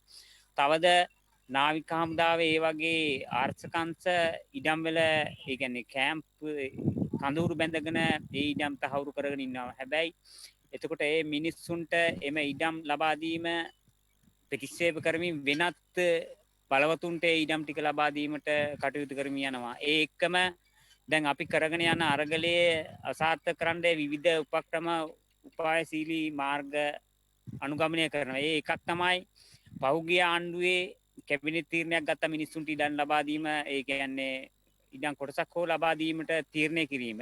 නමුත් ඒ කැබිනට් තීරණේ පමණක් අරගෙන මිනිස්සු නොමගරිමින් ඒ ඉඩම් යලි වෙනත් විදිහකට මංකොල්ල කන්න තමයි පහුගිය ආණ්ඩු කාලේ ඒක සිද්ධ වුණේ. ඒ වගේම මේ දැනට පවතින ආණ්ඩුවත් ඒ වගේ ක්‍රියාවලියකට යමින් මිනිස්සු නොමගරිමින් ඒ මිනිස්සුන්ට පොඩි හෝ කොටසක් ලබා දී ඉතිරි ඉඩම් ටික පැහැර ගැනීම තමයි ක්‍රියාත්මක වෙන්නේ. ඒක අපි අඳුරගෙන දැනට මිනිස්සු ටික එකතු වෙලා ඒ වැඩ ටික ඒ කියන්නේ ඒ ඉඩම් වල අයිතීන් රැක ගැනීමට ඒ වගේ පදිංචි වෙලා වගා කටයුතු කරමින් ඉන්නවා. ඒකෙදි මේ සමස්ත ඉඩම් ප්‍රමාණය ඒ බලධාරීන් ලබා ගැනීමට උත්සාහ දරමින් ඉන්නවා. ඒකෙදි ඒ ඉඩම් අහිමි වුණ ගොවීන් ඒ වගේ ඒ ඉඩම් අහිමි වුණ ගොවීන් නොමගරිමින් එක එක පැතිවලට යොමු කරමින් මිනිස්සු ඒ ගොවීන්ට ගොවීන්ගේ ආදායම් මාර්ග වෙනත් පැතිවලට යොමු කරමින් ඒ අරගල කඩාකප්පල් කරන්න තමයි බලාපොරොත්තු වෙන්නේ. නමුත් තේරුම් ගත්ත කණ්ඩායමක් එකතු වෙලා මේ වැඩේ ඉස්සරහට ගෙනියනවා. ඒ කියන්නේ අපේ අයිතීන් දිනා ගැනීමට දිගින් දිගටම අපි ඉන්න ඕන කියන එකේ ඉන්නවා. ඒ වගේම අපිත් කැමැති සමස්ත රටේ හා ඉන්දියාව කරන අරගලය වගේ ඒ කට්ටියට සහයෝගය දෙමින් අපිත් ඒ වගේ අසරණ තත්යකට පත් වෙලා තින්නේ. ඒකේ අපිත් ඒකේ කොටස්කරුවේ හැටියට අපිටත් කරන්න පුළුවන් දෙයක් තියෙනවනේ. ඒකට අපි උදව් කිරීමට කැමැත්තෙන් ඉන්නවා. මොකද අපිටත් මේ වගේ අසාධාරණකම් වී අපේ ජීවිකාව අපේ සියලුම දේවල් නැති නාස්ති වෙලා තියෙන්නේ. ඒ කියන්නේ බලපුලුවන්කාර ශක්තිමත් ධනය තියෙන මිනිස්සුන්ට තමයි හැම දෙයක්ම අයිති වෙන්නේ කියන එකේ තමයි ඒ කටයුතු වලින් පේන්නේ. ඒකෙදි ශක්තිමත් වෙන්න ඕන ප්‍රජාව හැටියට ඒ ශක්තිමත් වීම තුළ ඒ ජයග්‍රහණ ලබා ගන්න පුළුවන් කියන විශ්වාසය අපිට තියෙනවා. ඒ ජයග්‍රහණ ලබා ගැනීම සඳහා කණ්ඩායමක් හැටියට අසාධාරණයට ලක් වුණා නොවුන ඒ ඇත්ත තත්ත්වය දැනගෙන උදව් උපකාර කරොත් ඒ ජයග්‍රහණ ලබා ගන්න පුළුවන් වෙයි කියන විශ්වාසයෙන් අපේ අරගලයේ දිගින් දිගට මේ වෙනතෙක් කරගෙන යනවා. මේ ක්‍රියාවලිය තමයි දැනට පානම් ප්‍රදේශයේ සිද්ධ වෙමින් යන්නේ. නමුත් මේ වෙන තෙක් මිනිස්සුන්ට ඒ ඉඩම් ලබා දීම තාමත් සිද්ධ වෙලා නැහැ. හැබැයි ඊට පස්සේ ඒ කියන්නේ 2009 ඉඳලා තමයි අරගලේ සිද්ධ වෙන්නේ. මොකද මේ ඉඩම් අවුරුදු 30ක 40ක 50ක කාලයක් වගා කරගෙන පදිංචි වෙලා හිටපු ඉඩම් පවා තියෙනවා. නමුත් මෑතක බලපුලුවන්කාර අය අල්ලගත් ඉඩම් වලට බලපත්‍ර පවා ඉඩම් අයිතීන් දීලා පවා තියෙනවා. ඒක ලොකු අසාධාරණයක් වෙනවා. මොකද මේ පාරම්පරිකව ඉන්න මිනිස්සුන්ට ඒකටත් අපි දැනට අරගල කරගෙන යනවා. ඒ ක්‍රියාවලිය දිගින් දිගට අපි කරන්න ලෑස්ති වෙලා ඉන්නවා. ඒ ක්‍රියාවලියේදී කණ්ඩායමක් හැටියට අපි සම්පූර්ණ එකතු වෙලා වැඩ කරන්න අපි කැමැත්තෙන් මේ විට අපි ඉන්නවා. ස්තුතියි අවස්ථාව ලබා දීම ගැන. ස්තුතියි සෝමසිංහ ඔබ පානම්පත් උසරකීමේ ජනතා ව්‍යාපාරයේ ජාතික සංවිධායක මේ අරගලයේ අඛණ්ඩවම 2009 දක්වා මේ දක්වා ගෙන යාමට ඔබ දක්වන දායකත්වයෙන් සම්පූර්ණ ගෞරවයත් එක්කම අපි කැමැති යොමු වෙන්න එන් දේවක්‍රිෂ්ණන් සහෝදරයාට. ඔහු විශේෂයෙන් කතා කරන්නේ ග්‍රාමීය ආර්ථික ක්‍රියාවලියේ බිඳ වැටීම, විශේෂයෙන්ම ග්‍රාමීය ගොවි ආර්ථිකය බිඳ වැටීම පිළිබඳව ඔබගේ අදහස් දැක්වීම සඳහා අපි ආරාධනා කරනවා දේවට ඔබගේ අදහස් දැක්වීම සඳහා.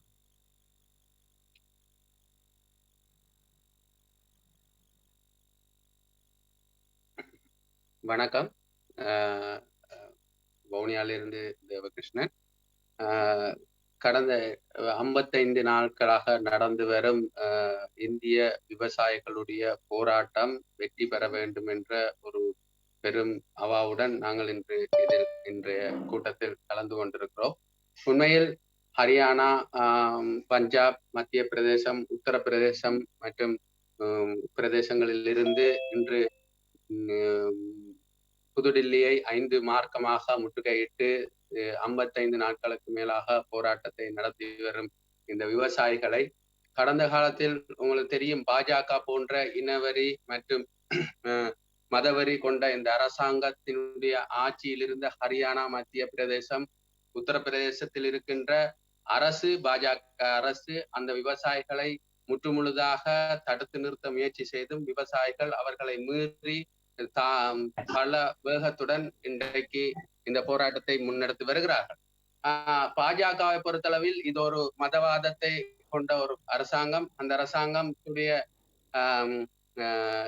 எண்ணத்தை சிதறடித்து இது ஒரு வர்க்க போராட்டமாக உலகளாவிய ரீதியில் கவனத்தை ஈர்க்கக்கூடிய ஒரு போராட்டமாக மாறி இருக்கிறது. உலகத்தில் இருக்கின்ற சகல மக்கள், அதாவது உழைக்கும் மக்களுடைய ஒரு போராட்டத்தின் முன்மாதிரி, அதாவது இந்த கொரோனாவுக்கு பிறகுள்ள ஒரு போராட்டமாக நாங்கள் இதை கணிக்கிறோம். இது கடந்த காலங்களில் தொடர்ச்சியாக முதலாளித்துவம் புதிய தாராளவாத பொருளாதாரத்தினால் ஏற்பட்ட பாதிப்பின் ஒரு கட்டம்.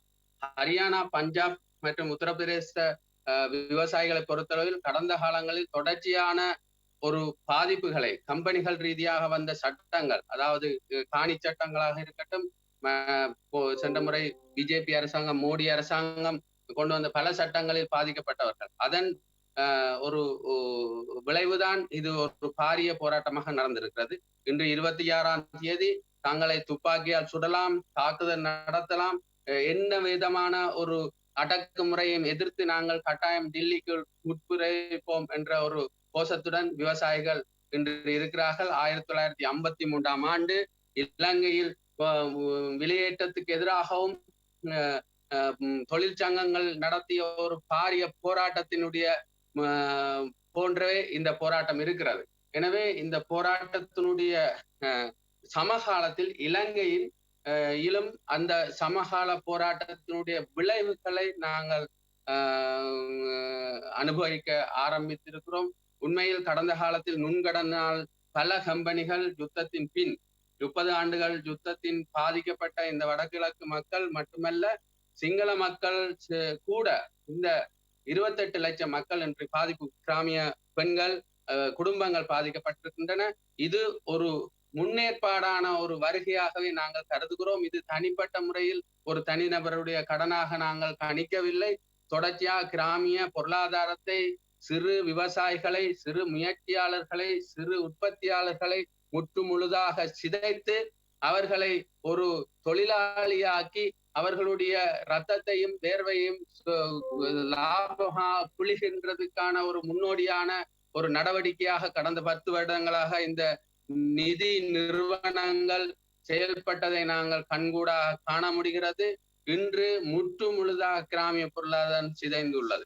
இதன் அடிப்படையில் நாங்கள் பார்த்தால் இந்தியாவுடைய பெரும் கார்ப்பரேட் கம்பெனியான அதானி, அம்பானியுடைய கம்பெனிகள் ஜியோ என்ற சிறிய வியாபாரம், அதாவது பழம் விற்கின்ற, எங்களுடைய நாடுகளில் தெருக்களில் சிறு மாம்பழம் விற்கின்ற மற்றும் இளநி விற்கின்ற, சிறு சிறு தானியங்கள் வித்துக்கொண்டு தமது பிழைப்பை நடத்துகிற வியாபாரிகளுக்கு ஈடாக சிறு வியாபாரங்களில் கூட தங்களுடைய வியாபாரங்களை ஆரம்பித்திருக்கிறார்கள், அதில் லாபம் அடைய. எனவே ஒட்டுமொத்த உழைக்கும் வர்க்கத்தினுடைய பொருளாதாரத்தில் அடி வயிற்றில் கை வைக்கின்ற நடவடிக்கைகள் கடந்த காலத்தில் ஈடேறி இருக்கிறது. இது உண்மையிலேயே ஒரு சர்வதிகார மதவாதத்தை கொண்டு இன்று அதை சாதிக்க முடியும் என்ற ஒரு பெரும் எடுப்பில் இன்று மோடி திமிருடன் அதானிக்கு முற்றுமுழுதாக சப்போர்ட் பண்ணுகிறார். அதானி போன்றவர்கள் ஒரு பெரும் கீழ்மட்டத்திலிருந்து வளர்ந்து வந்த ஒரு பெரும் பெரும் கார்ப்பரேட் கம்பெனிகள் அல்ல. அவர்கள் இடையில் அரசியல்வாதிக்கு பந்தம் பிடித்தும் தமது சொத்துக்களை அதிகரித்தும் அராஜகம் மூலமும் மக்களை அடிமைப்படுத்தியும் பல வங்குரோத்து வேலைகளை செய்து மக்களை படும் மோசமாக பாதிக்கின்ற பொருளாதார கட்டமைப்புகளை உருவாக்கிய ஒரு கம்பெனி அதானியுடைய கம்பெனி. எனவே இதனுடைய ஒரு ஒரு கட்டத்தை நாங்கள் இலங்கையிலும் அனுபவிக்கின்றோம். இந்தியா எங்களுடைய ஒட்டுமொத்தமான ஒட்டுமொத்தமான இந்த வகிபாவம் என்றது இலங்கைக்கு இருக்கிறது. எனவே இலங்கையில் கடந்த 30 வருட போராட்டத்துக்கு மூல காரணம் இந்தியா.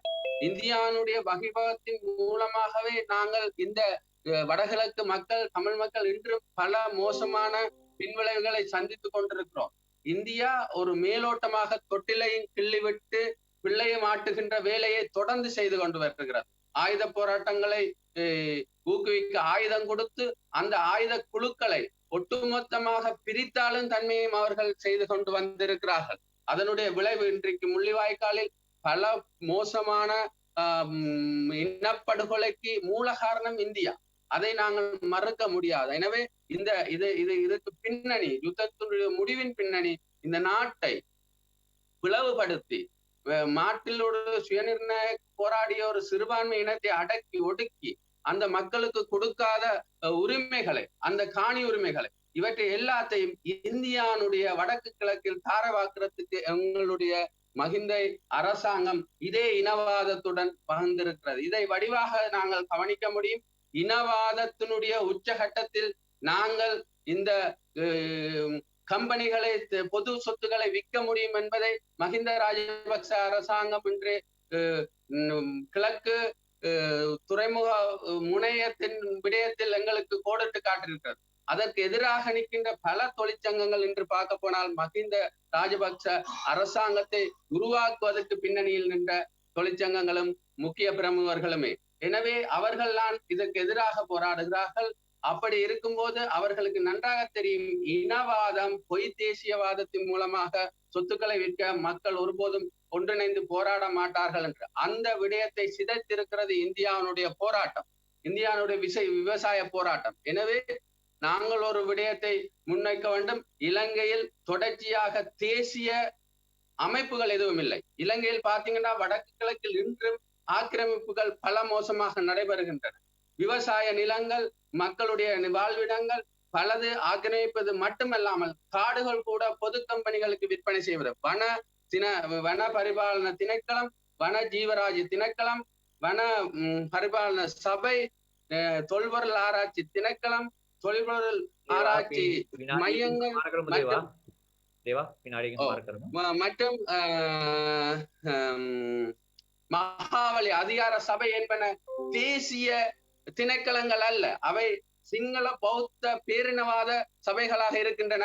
அவர்கள் தமது அந்த அடக்குமுறை மூலம் வடகிழக்கில் பல இடங்களுடைய ஆக்கிரமிப்பை செய்ய வலிக்கிறார்கள். எனவே இன்றைக்கு பொலிசாக இருக்கட்டும், ஆமியாக இருக்கட்டும், புலனாய பிரிவாக இருக்கட்டும், இலங்கை தேசிய ஒற்றுமைக்கான ஒரு தேசிய இதாக இல்லை. எனவே இவர்கள் மூலம் இன்று அடக்குமுறை சாதாரண மக்களிடையே பிளவுகளை ஏற்படுத்தி, சிங்கள, தமிழ், முஸ்லிம் மக்கள் என்ற பேதங்களை ஏற்படுத்தி, கிராமிய பொருளாதார மையங்களை சிதைத்து அவர்களை தொழிலாளியாக்கின்ற மையங்களை உருவாக்கி இருக்கிறார்கள். எனவே நாங்கள் இந்த இந்திய போராட்டத்தை வலுப்பெறுவதற்கு நாங்கள் போராட்டத்தை நடத்துவதோடு இலங்கையிலும் சமகாலத்தில் போராட்டத்தை முன்னெடுக்க வேண்டிய ஒரு கட்டாய தேவைக்கு இருக்கிறோம்.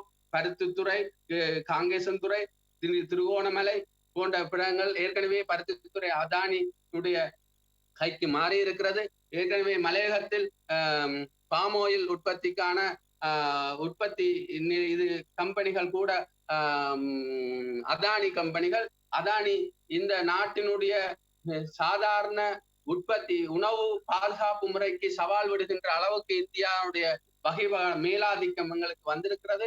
எனவே நாங்கள் இந்திய போராட்டத்தை கை கொடுப்பதோடு எமது நாட்டினுடைய உணவு மற்றும் விவசாய வளங்களை பாதுகாக்கிற போராட்டங்களை முன்னெடுக்க வேண்டும் என்று நான் இந்த இடத்தில் கூறிக்கொண்டு எனக்கு சந்தர்ப்பம் வழங்கியதற்காக நன்றி, வணக்கம்.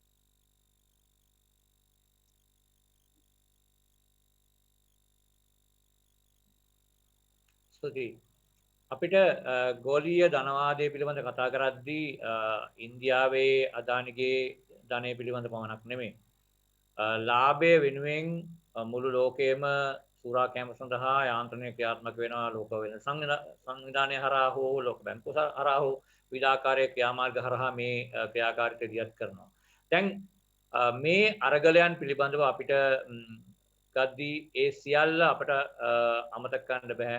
එක පැත්තකින් ඉන්දියාවේ ආක්‍රමණය අනිත් පැත්තෙන් චීනයේ ආක්‍රමණය අනිත් පැත්තෙන් ඇමරිකාවේ ආක්‍රමණය ආදී වශයෙන් ගෝලීය ධන ප්‍රතික්‍රමය මේ සියලුම ක්‍රියාකාරීන් නැත්නම් මේ ජනතාව සුරා කෑමේ ක්‍රියාවලියට නිරත වෙලා තිනවා. අපිට මේ වෙලාවේදී අමතක කරලා යන්න බෑ කලාපීය බලවතුන් වීමට උත්සාහ ගන්නා වූ චීනය සහ ඉන්දියාවේ මේ උත්සාහයන් තුළ කොළඹ වරාය නගරය එහෙම නැත්නම් පෝට් සිටිය පිළිබඳව අපි කැමති මේ කාරණය සම්බන්ධයෙන් වරාය නගරය පිළිබඳව ඒ ප්‍රාග්ධනය හරහා ඇති කරන බලපෑම චීන ප්‍රාග්ධනය ඇති කරන බලපෑම පිළිබඳවත් අදහස් බෙදා ගන්න. ඒ සඳහා අපි ආරාධනා කළා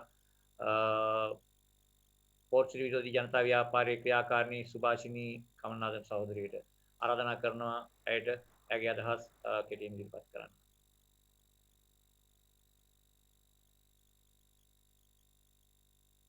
ඔකට කතා කරන්න.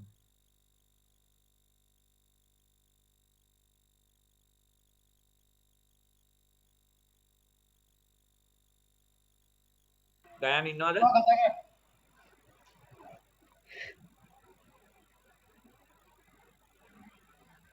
ඔය කතා කරන්න.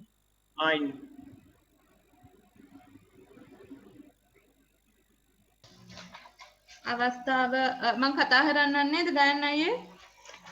හරි ඉන්න ඔයාව මට ඩ්‍රොප් කරගන්න.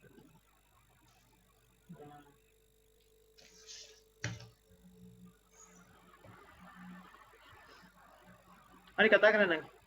හරි. හරි මේ අවස්ථාව ලබා දුන්නට ඇත්තටම ඔබ සියලු දෙනාටම ස්තුතිවන්ත වෙනවා. මම අද ඔබ සියලු දෙනා එක්කම බෙදා ගන්න බලාපොරොත්තු වෙන්නේ ඇත්තටම මේ දැන් කතා කළා වගේ ගෝලීය ධනවාදයට හොඳම උදාහරණයක් වෙන පෝට් සිටිය පිළිබඳව අදහස් කීපයක් බෙදා ගැනීමට තමයි මම හිතුවේ. ඉතින් ඒ අනුව පෝට් සිටිය කියන එක දැන් ඔබ සියලු දෙනාම ආලා ඇති. පෝට් සිටිය ව්‍යාපෘතිය කියන එක බෙල්ඩන් රෝඩ් එකේ චීනය විසින් දියත් කරන ඒ ක්‍රියාකාරීත්වයේ ආරම්භක වැඩපිළිවෙලක් ඇටියට ශ්‍රී ලංකාව සහ චීනය අතර සහයෝගිතාවය ප්‍රමුඛතා නගර සංවර්ධන කරන ව්‍යාපෘතියක් ඇටියට අපි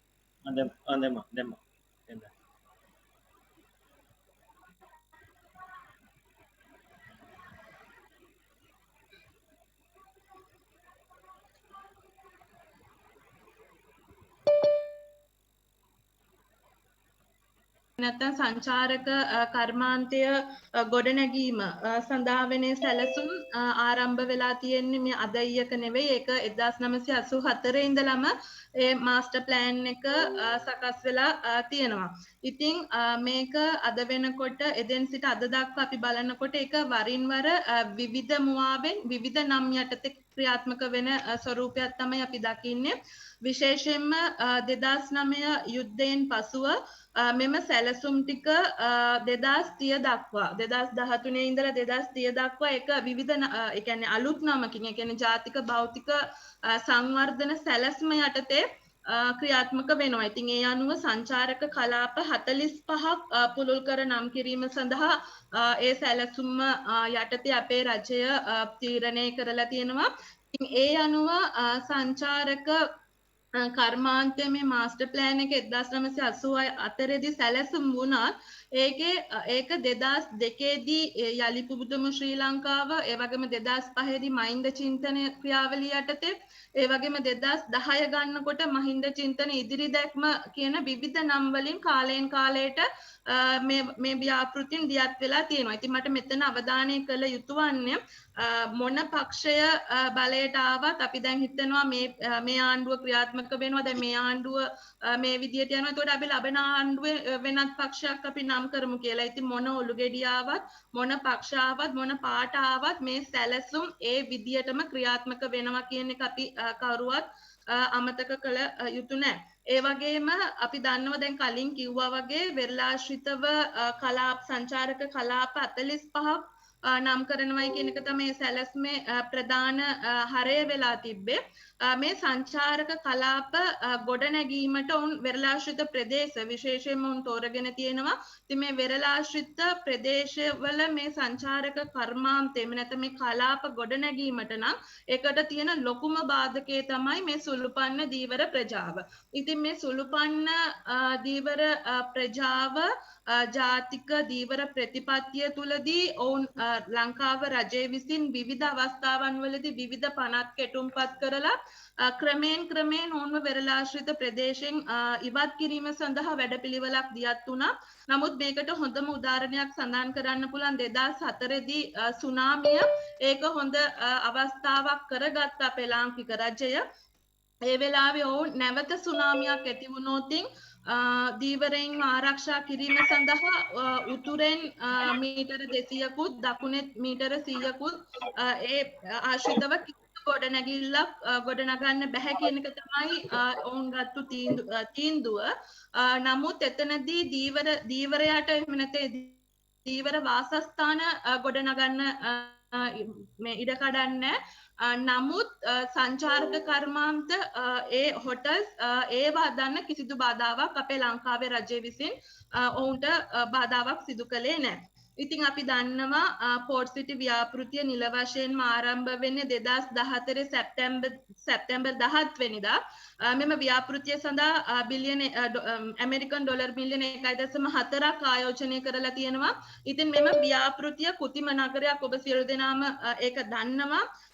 මුහුද ගොඩ කරලා අදන සංචාරක පුරවරයක් මේකේ අක්කර 665ක් මුහුද ගොඩ කරලා තමයි මේ ව්‍යාපෘතිය මෙයින් අක්කර 153ක් පමණයි ශ්‍රී ලංකාවට අයිති වෙන්නේ. ඉතුරු 267ම අයිති වෙන්නේ සීන සමාගමට.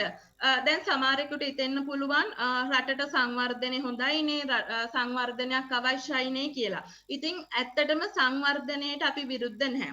රටට සංවර්ධනයක් අවශ්‍යයි.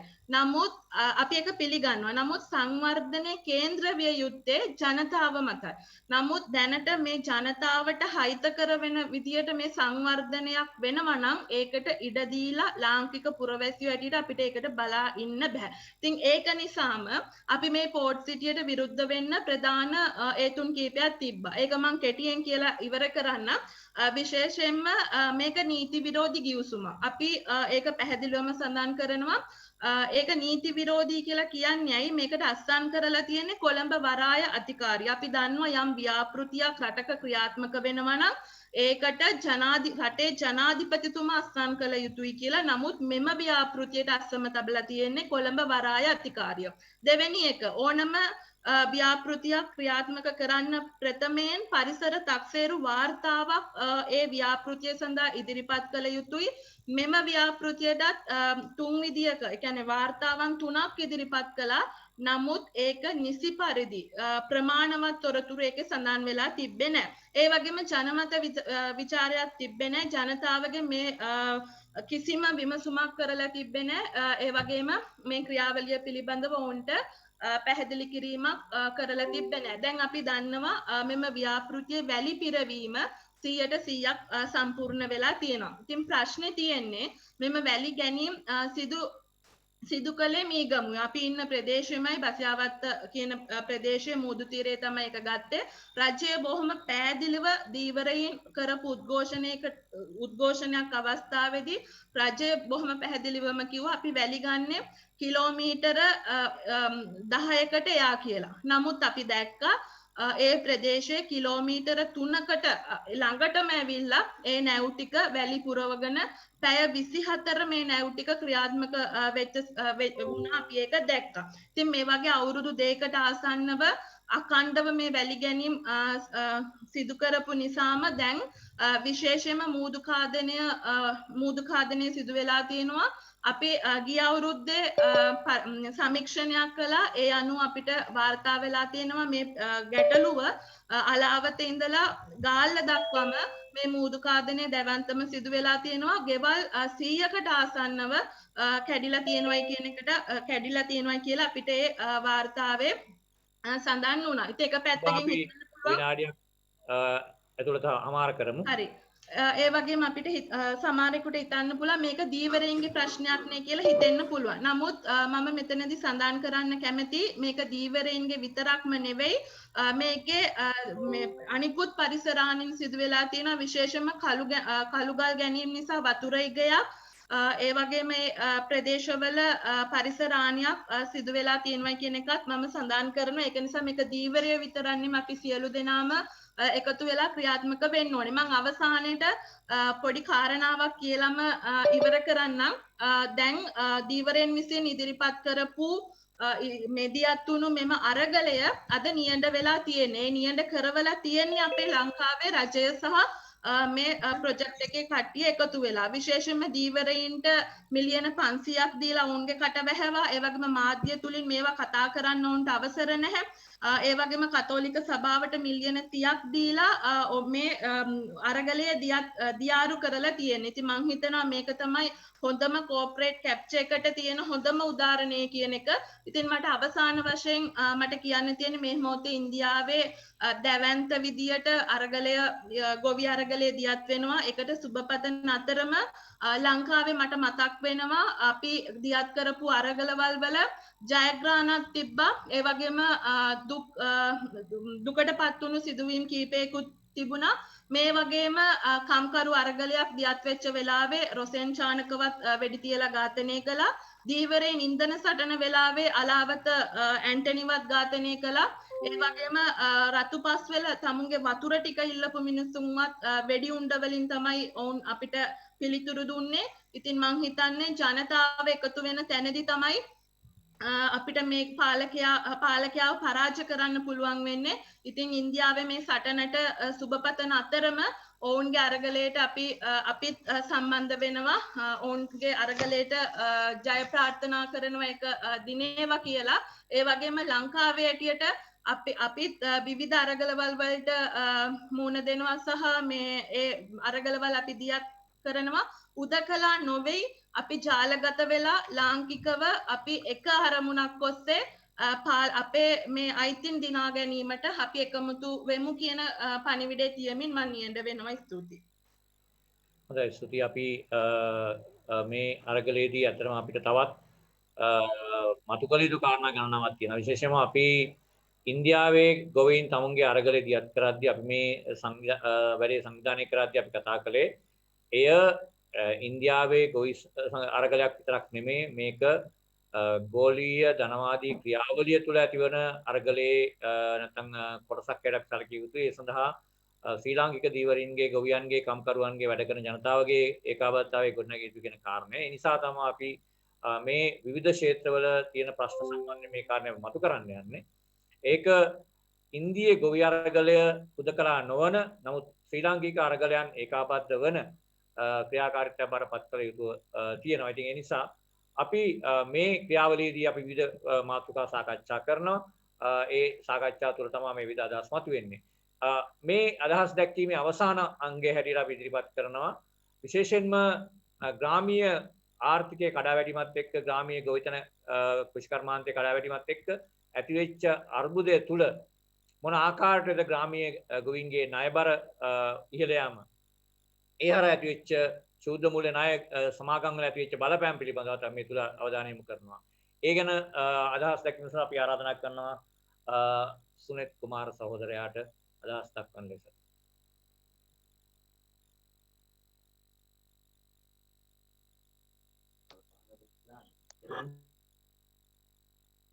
මම හිතන්නේ මම ඇහෙනවනේ. ඇහෙනවා කතා කරන්න. ඇහෙනවා. මුලින්ම අසල්වැසි ඉන්දියාවේ ගොවීන්ගේ ගොවි අරගලය ලාංකික ගොවියන් විදියට අපි ගොඩක් ස්තුතිවන්ත වෙනවා ඒ වගේ අරගල ගේනවට වගේම ඒක ජයග්‍රහණය කරගන්නත් මම හිතන්නේ අපේ ශක්තිය වගේම ආශිර්වාද ඒගොල්ලන්ට මේ අවස්ථාවේ දෙනවා. ඒකම ලාංකික ගොවියන් විදිහට පොළොන්නරු දිස්ත්‍රික්කයත් එක්ක ගොවිතැන් නිෂ්පාදනයේ ගොවි නිෂ්පාදන වලට දායක වෙන ගොවියෙක් විදිහට අපි දකින ආණ්ඩුව මැදිහත් නොවන දුර්වලකම් සහ ප්‍රශ්න කීපයක් තිබෙනවා. ඒකත් එක්ක මං හිතන්නේ අපිට කතා කරන්න තියෙන පොඩි මේ කිටි වෙලාවක් ඉඳලා මේ ගම්බද අපිත් එක්ක ජීවත් වෙන ගොවි ජනතාව විශාල වශයෙන් ණය උගුල් වලට හිර වෙලා තියෙනවා මේ ආණ්ඩුව ගොවියන්ගේ තියෙන ප්‍රශ්න වලට අහුම්කම් නොදීම නිසා. ඒකෙදී ක්‍රමයෙන් තරුණ පරම්පරාව කෘෂි කර්මාන්තයෙන් ඉවත් වෙන කාලෙකුත් උදා වෙලා තියෙනවා. මොකද කෘෂි කර්මාන්තයේ නියැලෙන එක මං හිතන්නේ ආර්ථිකයට ලොකු දායකත්වයක් දෙන්නේ නැහැ. මං හිතන්නේ පොළොන්නරු වගේ ප්‍රදේශවල. ඒ කියන්නේ ප්‍රධාන ආහාර භෝගයේ වී වුණාට වී ගොවිතැනෙන් ගන්න පුළුවන් ಜಾති ආර්ථික මට්ටමක් හදාගන්න පුළුවන් දේවල් ටිකක් ගොවියන්ට ලබා ගන්න බෑ කියන එක අපේ ගොවි ජනතාව අතර මතයක් තියෙනවා මේ වෙනකොට. එතකොට ඒ වගේම තමයි පාරම්පරික ගොවියන් රෝගීන් බවට පත් වෙනවා. ප්‍රමාණය දැන් ඉහළ ගින් තියෙනවා. විශේෂයෙන්ම වකුගඩු වගේ දේවල් වලින් රෝගීන් බවට පත් වෙලා තියෙනවා. ගොවිතැනට ගේන රජයෙන් ගෙන්නන විශේෂයෙන්ම පොහොර ඒ වගේම කෘමිනාශක වර්ග මිනිස් ශරීරයට අහිත කරන දේවල් හුඟක් දේවල් හින්දා කෘෂිකර්ම ප්‍රතිපත්තියක අඩුව තියෙන හින්දා මං හිතන්නේ මේ ලෙඩ රෝග වලටත් මූලිකත්වයේ ගන්නේ ඒ ප්‍රශ්නෙත් ඒකත් බලපානවා. එතකොට ගොවියන් දුප්පතුන් බවට පත් වෙලා ආහාර නිෂ්පාදකින් පෝෂතුන් බවට පත් වෙන එකක් පොළොන්නරුවේ විශේෂයෙන්ම දකින්න පුළුවන්. මොකද ආණ්ඩුව හැම වෙලාවෙම හාල් නිෂ්පාදකයන් සහ කෘෂිකර්ම ආහාර නිෂ්පාදකින් විශේෂයෙන්ම ඒගොල්ලෝ නැගිටවන්න තමයි උත්සාහ කරන්නේ. හැම වෙලාවෙම බැංකු ණය සහ සහන වගේම තමයි නිෂ්පාදන මිල තීරණය කිරීම වගේ දේවල් වලදී ප්‍රමුඛතාවයක් දක්වන්නේ කාටද නිෂ්පාදකයන්ට සහ මුදලාල්ලාට. නමුත් ගොවියන්ට තියෙන ඒකේ තීරණ ගැනීම හැකියාව නැහැ. නිෂ්පාදන වලට මිල තීරණය කිරීමවත් ගොවියන්ට හැකියාවක් නැහැ කොයිම වෙලාවකවත්. ඒකත් එක්ක ලොකුම ගැටලුව බවට පත් වෙලා තින්නේ අන්න එතන. හැම වෙලාවෙම නිෂ්පාදන මිල තීරණය කරගන්නේ කෘෂි නිෂ්පාදන මිල තීරණය කරගන්නේ වෙලෙන්දා. එතකොට වෙළඳ පොළ මිල තීරණය කරන්නේත් ඒගොල්ලෝ. ඒතර ඒ අතර ලොකු සම්බන්ධයක් ලොකු ලාභයක් තියෙනවා. ඒ ලාභයෙන් උපරිම ප්‍රයෝජන ගන්නේ ගොයියා මේ වෙලාවේ. එතකොට මේකට විශේෂයෙන්ම පොළොන්නරු වගේ දිස්ත්‍රික්කවල මේ ගැටලුවට ප්‍රධානම ප්‍රශ්න වෙලා තියෙන්නේ මේ කන්නේට වෙලාවට වතුර නොදීම. ඒකත් ලොකු ගැටලුවක් වෙලා තියෙනවා. කන්නේට කවදාවත් වතුර දීමක් නැහැ. මොකද මම හිතන්නේ ජලය ප්‍රයෝජනට ගන්නවා මේ සංචාර ව්‍යාපාරය වෙනුනොත් ඒගොල්ලෝ ඒකට යොදවගෙන තියෙනවා. මේකත් එක්ක නිවැරදි කාල රාමුවකට නැත්තම් කන්නේට වතුර නොදීම මතන විශාල ගැටලුවක් වෙලා තියෙනවා. ඒක නම් අපිට ලොකුවට බලපාන ප්‍රශ්නයක් වෙලා තියෙනවා. එතකොට තවත් එකක් මේ හාල් නිෂ්පාදකයන්ට රජය අවනත වීම. ඒක විශේෂයෙන්ම තියෙනවා පහුගිය කාලේ හාල් මිල සම්බන්ධව ලොකු ප්‍රශ්නයක් ආවා. ඒ ප්‍රශ්නේදී ආණ්ඩුව එක ස්ථාවරයකට හාල් මිල පාලනය කරගන්න ඕන කියලා ගෙසට් එකකුත් නිකුත් කරා. එතකොට ඩඩ්ලි සිරිසේන විශේෂයෙන්ම ඒකෙදී මුළු රජයක් එක්කම තනි මිනිහෙක් විදිහට යා ෆයිට් කරා. අවසානට ඩඩ්ලි සිරිසේන දිනුවා. ඒකෙදී පාඩුව ගොවි ජනතාවට සහ හාල් කියන්නේ බත් කන උදවියට තමයි ඒකේ පාඩුව සිද්ධ වෙන්නේ. නමුත් ඩඩ්ලි සිරිසේනට කොයි වෙලාවකවත් ඒකේ පාඩුවක් සිද්ධ වෙලා නැහැ. ඊගොඩ තමයි මේ ගොවිතැනට තියෙන මේ පහසුකම් රජයෙන් දෙන විශේෂයෙන්ම බැංකු ණය එහෙම නැත්නම් මූල්‍ය පහසුකම් ගොවි ජනතාවට ලැබිය යුතුම එකක් තමයි මූල්‍ය පහසුකම කියන එක. ගොවි නිෂ්පාදන ටික වගාවක් ආරම්භ කරපුවාම එතන ඉඳලම ලොකු පිරිවැයක් දරන්න ඕන.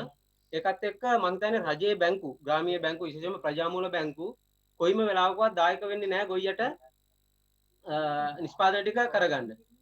ඒකත් එක්ක මම හිතන්නේ සමෘද්ධි බැංකු, ග්‍රාමීය බැංකු, ගොවි බැංකු, එතකොට සංවර්ධන බැංකු වගේ දේවල් කිසිම වෙලාවක ගොවියට පක්ෂපාතීව නීති රාමාවක් හදාගෙන කවදාවත් ඒකට දායක වෙන්නේ නැති හින්දා සුද්ධ මූල්‍ය කණ්ඩායම් මේකට අතපොවලා තිනවා. ඒ කේස් ඒකත් එක්ක ඒ සුද්ධ මූල්‍ය කණ්ඩායම් අතපොවීමත් එක්ක තමයි ගොවියන්ගේ ආර්ථිකය ප්‍රධාන වශයෙන්ම කඩා වැටෙන්නේ. මොකද ගොවියට ප්‍රාග්ධනය මූලිකම වියදම නැති වෙනකොට එයා හැම වෙලාවෙම බලනවා කොහෙන් හරි මුදලක් හොයාගෙන තමන්ගේ ගොවිතැන කරගන්න. ඒ කරගන්න එකත් එක්ක කවදාවත් ගොවියට එකෙන් ලාභයක් ගන්න බෑ. මොකද ගන්න මුදල සුද්ධ මූල්‍ය ණයකරුවන්ට දීපුවාම විශාල පොලියක් එක්ක අවසානට ඉතුරු වෙන්න දෙයක් නැති වෙනවා. හැමදාම ගොවියෝ දුප්පත් වෙනවා. එතකොට මේක දන්නවා ඒගොල්ලෝ. මේක දන්නවා හැම වෙලාවෙම ලක්ෂ 28ක ප්‍රමාණයක් මේ වෙනකොට සුද්ධ මූල්‍ය ණයකරුවන් බවට පත් වෙලා තියෙනවා ගෙවා ගන්න බැරුව. ඒක ආණ්ඩුවක් දන්නවා. පවතින ආණ්ඩු සහ තිබුණ ආණ්ඩු මේ ඉතිහාසයේ තිබිච්ච ආණ්ඩු හැම එකක්ම මේ ගැන දන්නවා. දන්න හින්දා තමයි ඒගොල්ලෝ මැතිවරණ වේදිකා 4කට එන්නේ මේ සුද්ධ ණය අවසි කරනවයි ඒකට යම් නියාමනයක් හදනවයි කියලා. නමුත් කිසිම වෙලාවක ඒගොල්ලෝ ඡන්දයෙන් පස්සේ ඒක කරගන්න කරන්න බැරි වුණා. එතකොට ඒකත් එක්ක මම හිතන්නේ විශාල අර්බුදයකට මේ වෙනකොට ලක් වෙලා තියෙනවා සුද්ධ මූල අර්බුදයේ මේ නායකරුවන් විදිහට ගම්බද ගොවි ජනතාව.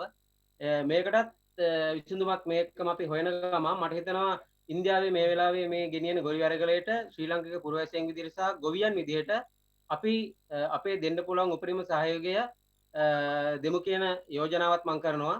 ඒකත් එක්ක අපි ඒ වෙනුවෙන් හැමදේම අහුම්කම් දීගෙන ඉන්නවා වගේම තමයි අපි ඒකට පෙනී හිටිනවා කියන මතක් කරමින් මම නියන වෙනවා. ස්තුතියි. ස්තුතියි සුනිත් ඔබ මතු කරපු ඒ කාරණේ සම්බන්ධයෙන් අපි හැමදාගේම අවධානය යොමු වෙනවා. අපි විශේෂයෙන්ම ග්‍රාමීය ගොවි ආර්ථිකයේ බිඳවැටීම තුළ බිඳවට්ටන්න ක්‍රියා කිරීම තුළ ඇතිවෙච්ච අර්බුදකාරී තත්ත්වයන් පිළිබඳව අපට ඉතා පැහැදිලි. මම මේ ප්‍රධාන වශයෙන් අදහස් දක්වන ගොවි කම්කරු වතුකම්කරු එවැගේම අවතැන් ජනතාව දීවර ප්‍රජාවාදී පිරිසගේ අදහස් දැක්වීම හමාර කරලා තියෙන්නේ. තව අපිට අපි ඇත්තටම ඉන්නේ පැය භාගයක් පිටිපස්සෙන්. නමුත් සාකච්ඡාව ඉතාමත්ම අපේ අදහස් සම්බන්ධයෙන් අපිට තියෙන කාල වේලාව පිළිබඳ ගැටලුකුත් තියෙනවා. ඒ නිසා මේ කාරණේදී ඔබට මතක් කරන්න ඕන මේ අරගලය පිළිබඳව අපි මේ වෙබිනාව පමණක් නෙමෙයි හෙට දවසේදී අපි දිල්ලියට යමු කියන දිල්ලි චලෝ කියන ඒ ක්‍රියාකාරීත්වයට සමාන්තරව අපි රට පුරා ස්ථාන 12ක සංකේතාත්මක මැදිහත් වීම නැත්නම් සංකේතාත්මක අපේ සහාය දැක්වීම සහයෝගීතාවයන් අපි සංවිධානය කරලා තියෙන ස්ථාන 12ක අපි අපේක්ෂා කරනවා පොළොන්නරුව අම්පාර පානම ඒත් එක්කම ත්‍රිකුණාමලය මන්නාරම යාපනය මීගමුව ඒ වගේම හම්බන්තොට මේ ආදි වශයෙන් විවිධ ප්‍රදේශවල අනුරාධපුරයේ වවුනියාව විවිධ ප්‍රදේශවල මේ ආකාරයෙන් යම් කිසි සහයෝගිතා සංකේතාත්මක සහයෝගිතාවෙන් අපි සංවිධානය කරලා තියෙනවා මේ ඉන්දියාවේ ගොවියන් ඔවුන්ගේ ජනරජ දිනයේදී ඔවුන්ගේ අගනුව නගරයට අත්පත් කර ගැනීම පිළිබඳව ඒ අරගලේ සහාය දක්වමින්. ඉතින් ඒ සඳහා මේ ඉන්න සහෝදරවරුන්ට සහෝදරියන්ට අපි ආරාධනා කරනවා. ඒට සහභාගී වෙන්න, ඒ දායකත්වය දක්වන්න, ඒ ස්ථානවල ඉන්න සහෝදරුත් එක්ක අත්වල බැඳගෙන මේ දායකත්වය දක්වන ලෙස. අපි දැන් යම් කෙටි කාලයක් ගත යුතුයි අපේ සාකච්ඡාව සඳහා. මෙතන මම දැක අදහස් දෙකක් මතු වුණා සාකච්ඡාවේ. දෙකක් තමයි මේ බුද්ධි සහෝදරයා මතු කරනවා. අපි මේ ඉන්දියන් අරගලයේ තියෙන දේශපාලන ආර්ථික ක්‍රියාවලිය පිළිබඳව මතු කරගත යුතු කියන කාරණේ. බුද්ධි ඔබ ඉන්නවා නම් ඔබට පුළුවන් ඒ සම්බන්ධයෙන් අදහස් දක්වන්න. ඒ වගේම අමාලි සහෝදරිය දැන් අවසාන වශයෙන්ම මතු කරලා තිබුණා මම දැක්කා. ගණේෂ් මතු කරපු කාරණේ සම්බන්ධයෙන් වතුකම්කරු ජනතාවගේ තත්ත්වයන් පිළිබඳව. ඒත් එක්කම සුරේෂ් මතු කරලා තිබුණා අපි දැක්කා. ඉන්දියන් සහෝදරයන්ගේ විශේෂයෙන්ම ඉන්දියන් සිවිල් සංවිධානවල ක්‍රියාකාරීත්වය සහිත රජයේ අවධානය කොහොමද ඉන්දීය ආරම්භක නැත්නම් ඉන්දියන් සම්භාව්‍ය සහිත ඒ දෙමළ ජනතාවගේ ජීවිතය පිළිබඳව ඔවුන්ගේ අරගලයන් පිළිබඳව මේ කාරණා සම්බන්ධයෙන් ඔබ තිදෙනෙක් ඒ සම්බන්ධයෙන් යම් සාකච්ඡාවක් මේ chat එකේ දාලා තිබුණා. කැමති ඔබ යම් කෙනෙක් ඒ සම්බන්ධයෙන් අදහස් දැක්වීම සඳහා ඉදිරිපත් වෙනවා නම් හැබැයි අපි හැම කෙනෙකුටම කරුණාවෙන් ඉල්ලා සිටින විනාඩි 2කට වඩා දෙන්න අමාරුයි. ඒ නිසා අපි මේ සාකච්ඡාව අපි අපේක්ෂා කරනවා 7:10 වෙනකොට උපරිමයෙන් අවසන් කරන්න. 7:10ත් පරක්කුයි අපි 7 වෙනකොට තමයි ඉවර කරලා තියෙන්නේ. ඉතින් මම කැමති සුරේෂ් ඉස්ලාම් මේ අවස්ථාව ලබා දෙන සුරේෂ් කරුණාවෙන් ඉල්ලා සිටිනවා විනාඩි 2ක් එකමාර 4 වැඩි හමාර කරන්න. ස්තුතියි සුරේෂ්.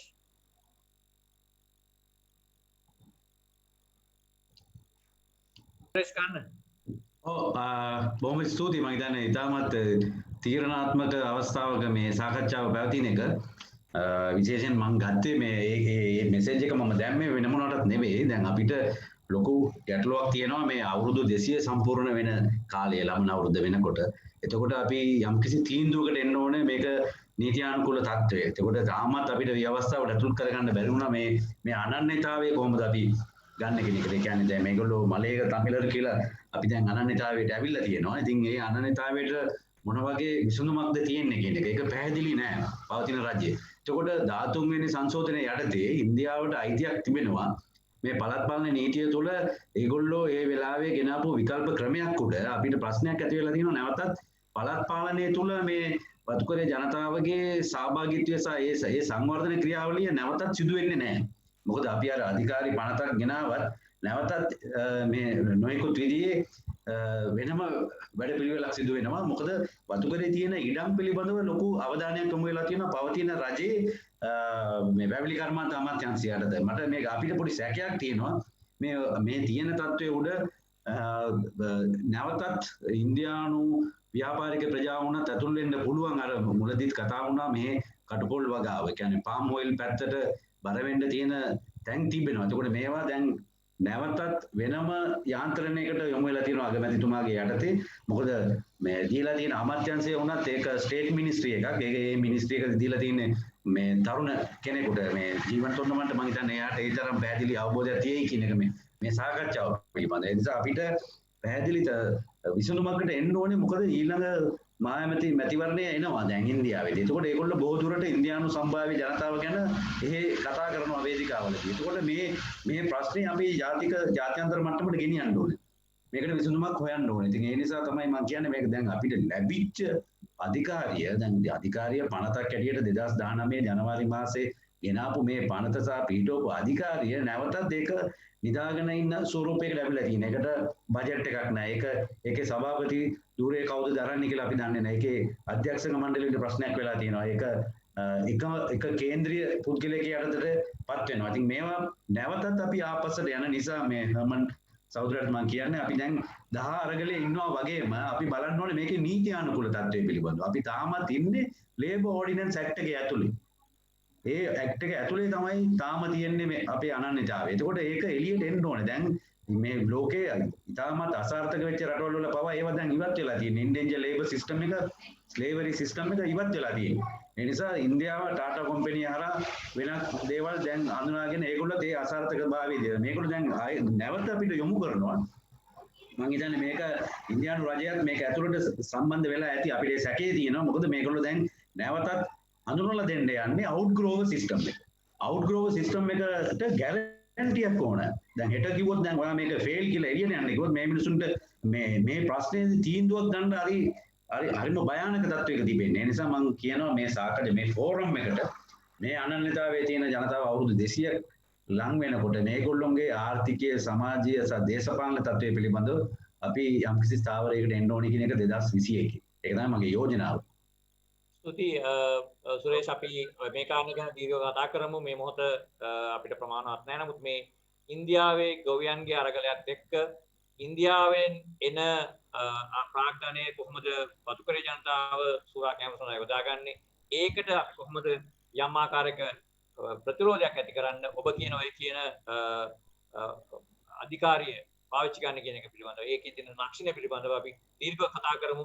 වෙනම ෆෝරම් එකක් අතර අපි සම්බන්ධව සාකච්ඡා කරමු. ඒක අත්‍යවශ්‍ය කාරණාවක් තමයි.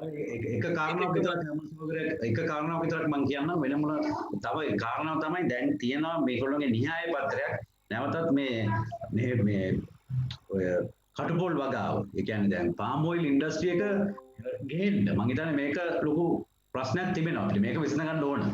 right. හොඳයි. කටුපොල් වගාව හැමතැනටම බරවා තියෙන දකුණු පළාතත් මේක මම හිතන්නේ ලොකු ආක්‍රමණයක් ඇවිල්ලා තියෙනවා. ඒ ලොකු අරගලයක් ගියත් වෙනවා. අපි මේ ඉස්සෙල්ලා ඒකාබද්ධව සාකච්ඡා කරමු. ඊළඟට ඇත්තටම මේ සාකච්ඡාවේදී බුද්ධ ජයසිරි සහෝදරයන් මතක් කරපු කාරණාවක් තමයි ඉන්දීය ගොවි අරගලය තුළ කොහොමද දේශපාලනික ආර්ථිකය පිළිබඳව අපි සාකච්ඡා කරන්න කියලා. මේ ගැන යම් අධ්‍යයනයක් කරපු කෙනෙක් හැටියට විශේෂයෙන්ම මේ අදානි ක්‍රියාකාරීත්වය පිළිබඳ අදානි සමාගමේ ක්‍රියාකාරීත්වය පිළිබඳ යම් අධ්‍යයනයක් කරපු පුද්ගලෙක් හැටියට මේ දුලාංජලි මුතුහාරිගේ සහෝදරිය ඉන්නා මේ සාකච්ඡාව. අපි කැමතියි ඇයට විනාඩි කිහිපයක් දෙන්න මේ සම්බන්ධයෙන් අදහස් දක්වන්න. ඔබගේ අදහස් දැක්වීම පුළුවන් තරම් කෙටියෙන් සහ පැහැදිලිව අමාර කරන්න කියලා මම ඉල්ලා සිටිනවා. දුලාංජලි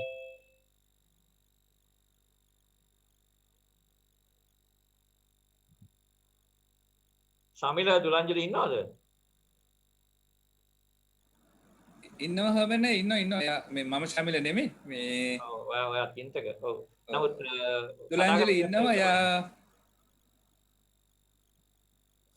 කතා කරන්න කැමති වගේද අපි ගමුද එනකන් හැමොනොත් හරි එහෙනම් බුද්ධි ඔබ අදහස් දැක්වීමක් කරන්න කැමතිද එහෙම නැත්නම් අමාලි ඔබ මම හිතන්නේ වතුකරේ කාරණේ සම්බන්ධයෙන් යම් ප්‍රමාණයකට අදහස් මතු වුණා ගණේෂ් කපු කාරණෙත් ඔබ යමක් කියන්න කැමති නම් අමාලිට අවස්ථාව තියෙනවා අමාලි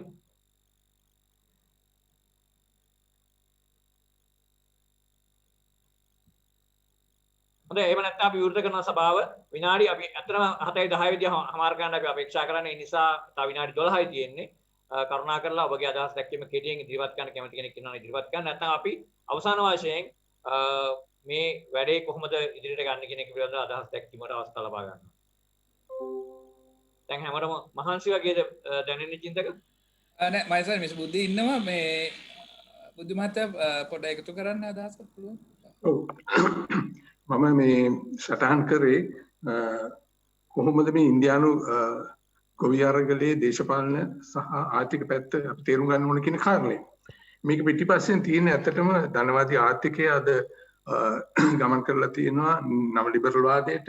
ඒ නව ලිබරල් වාදය තුල ගෝලීය ප්‍රාග්ධනය ගමන් කරන්නේ බහුජාතික සමාගම් සහ දේශීය මහා පරිමාණ සමාගම් හරහා.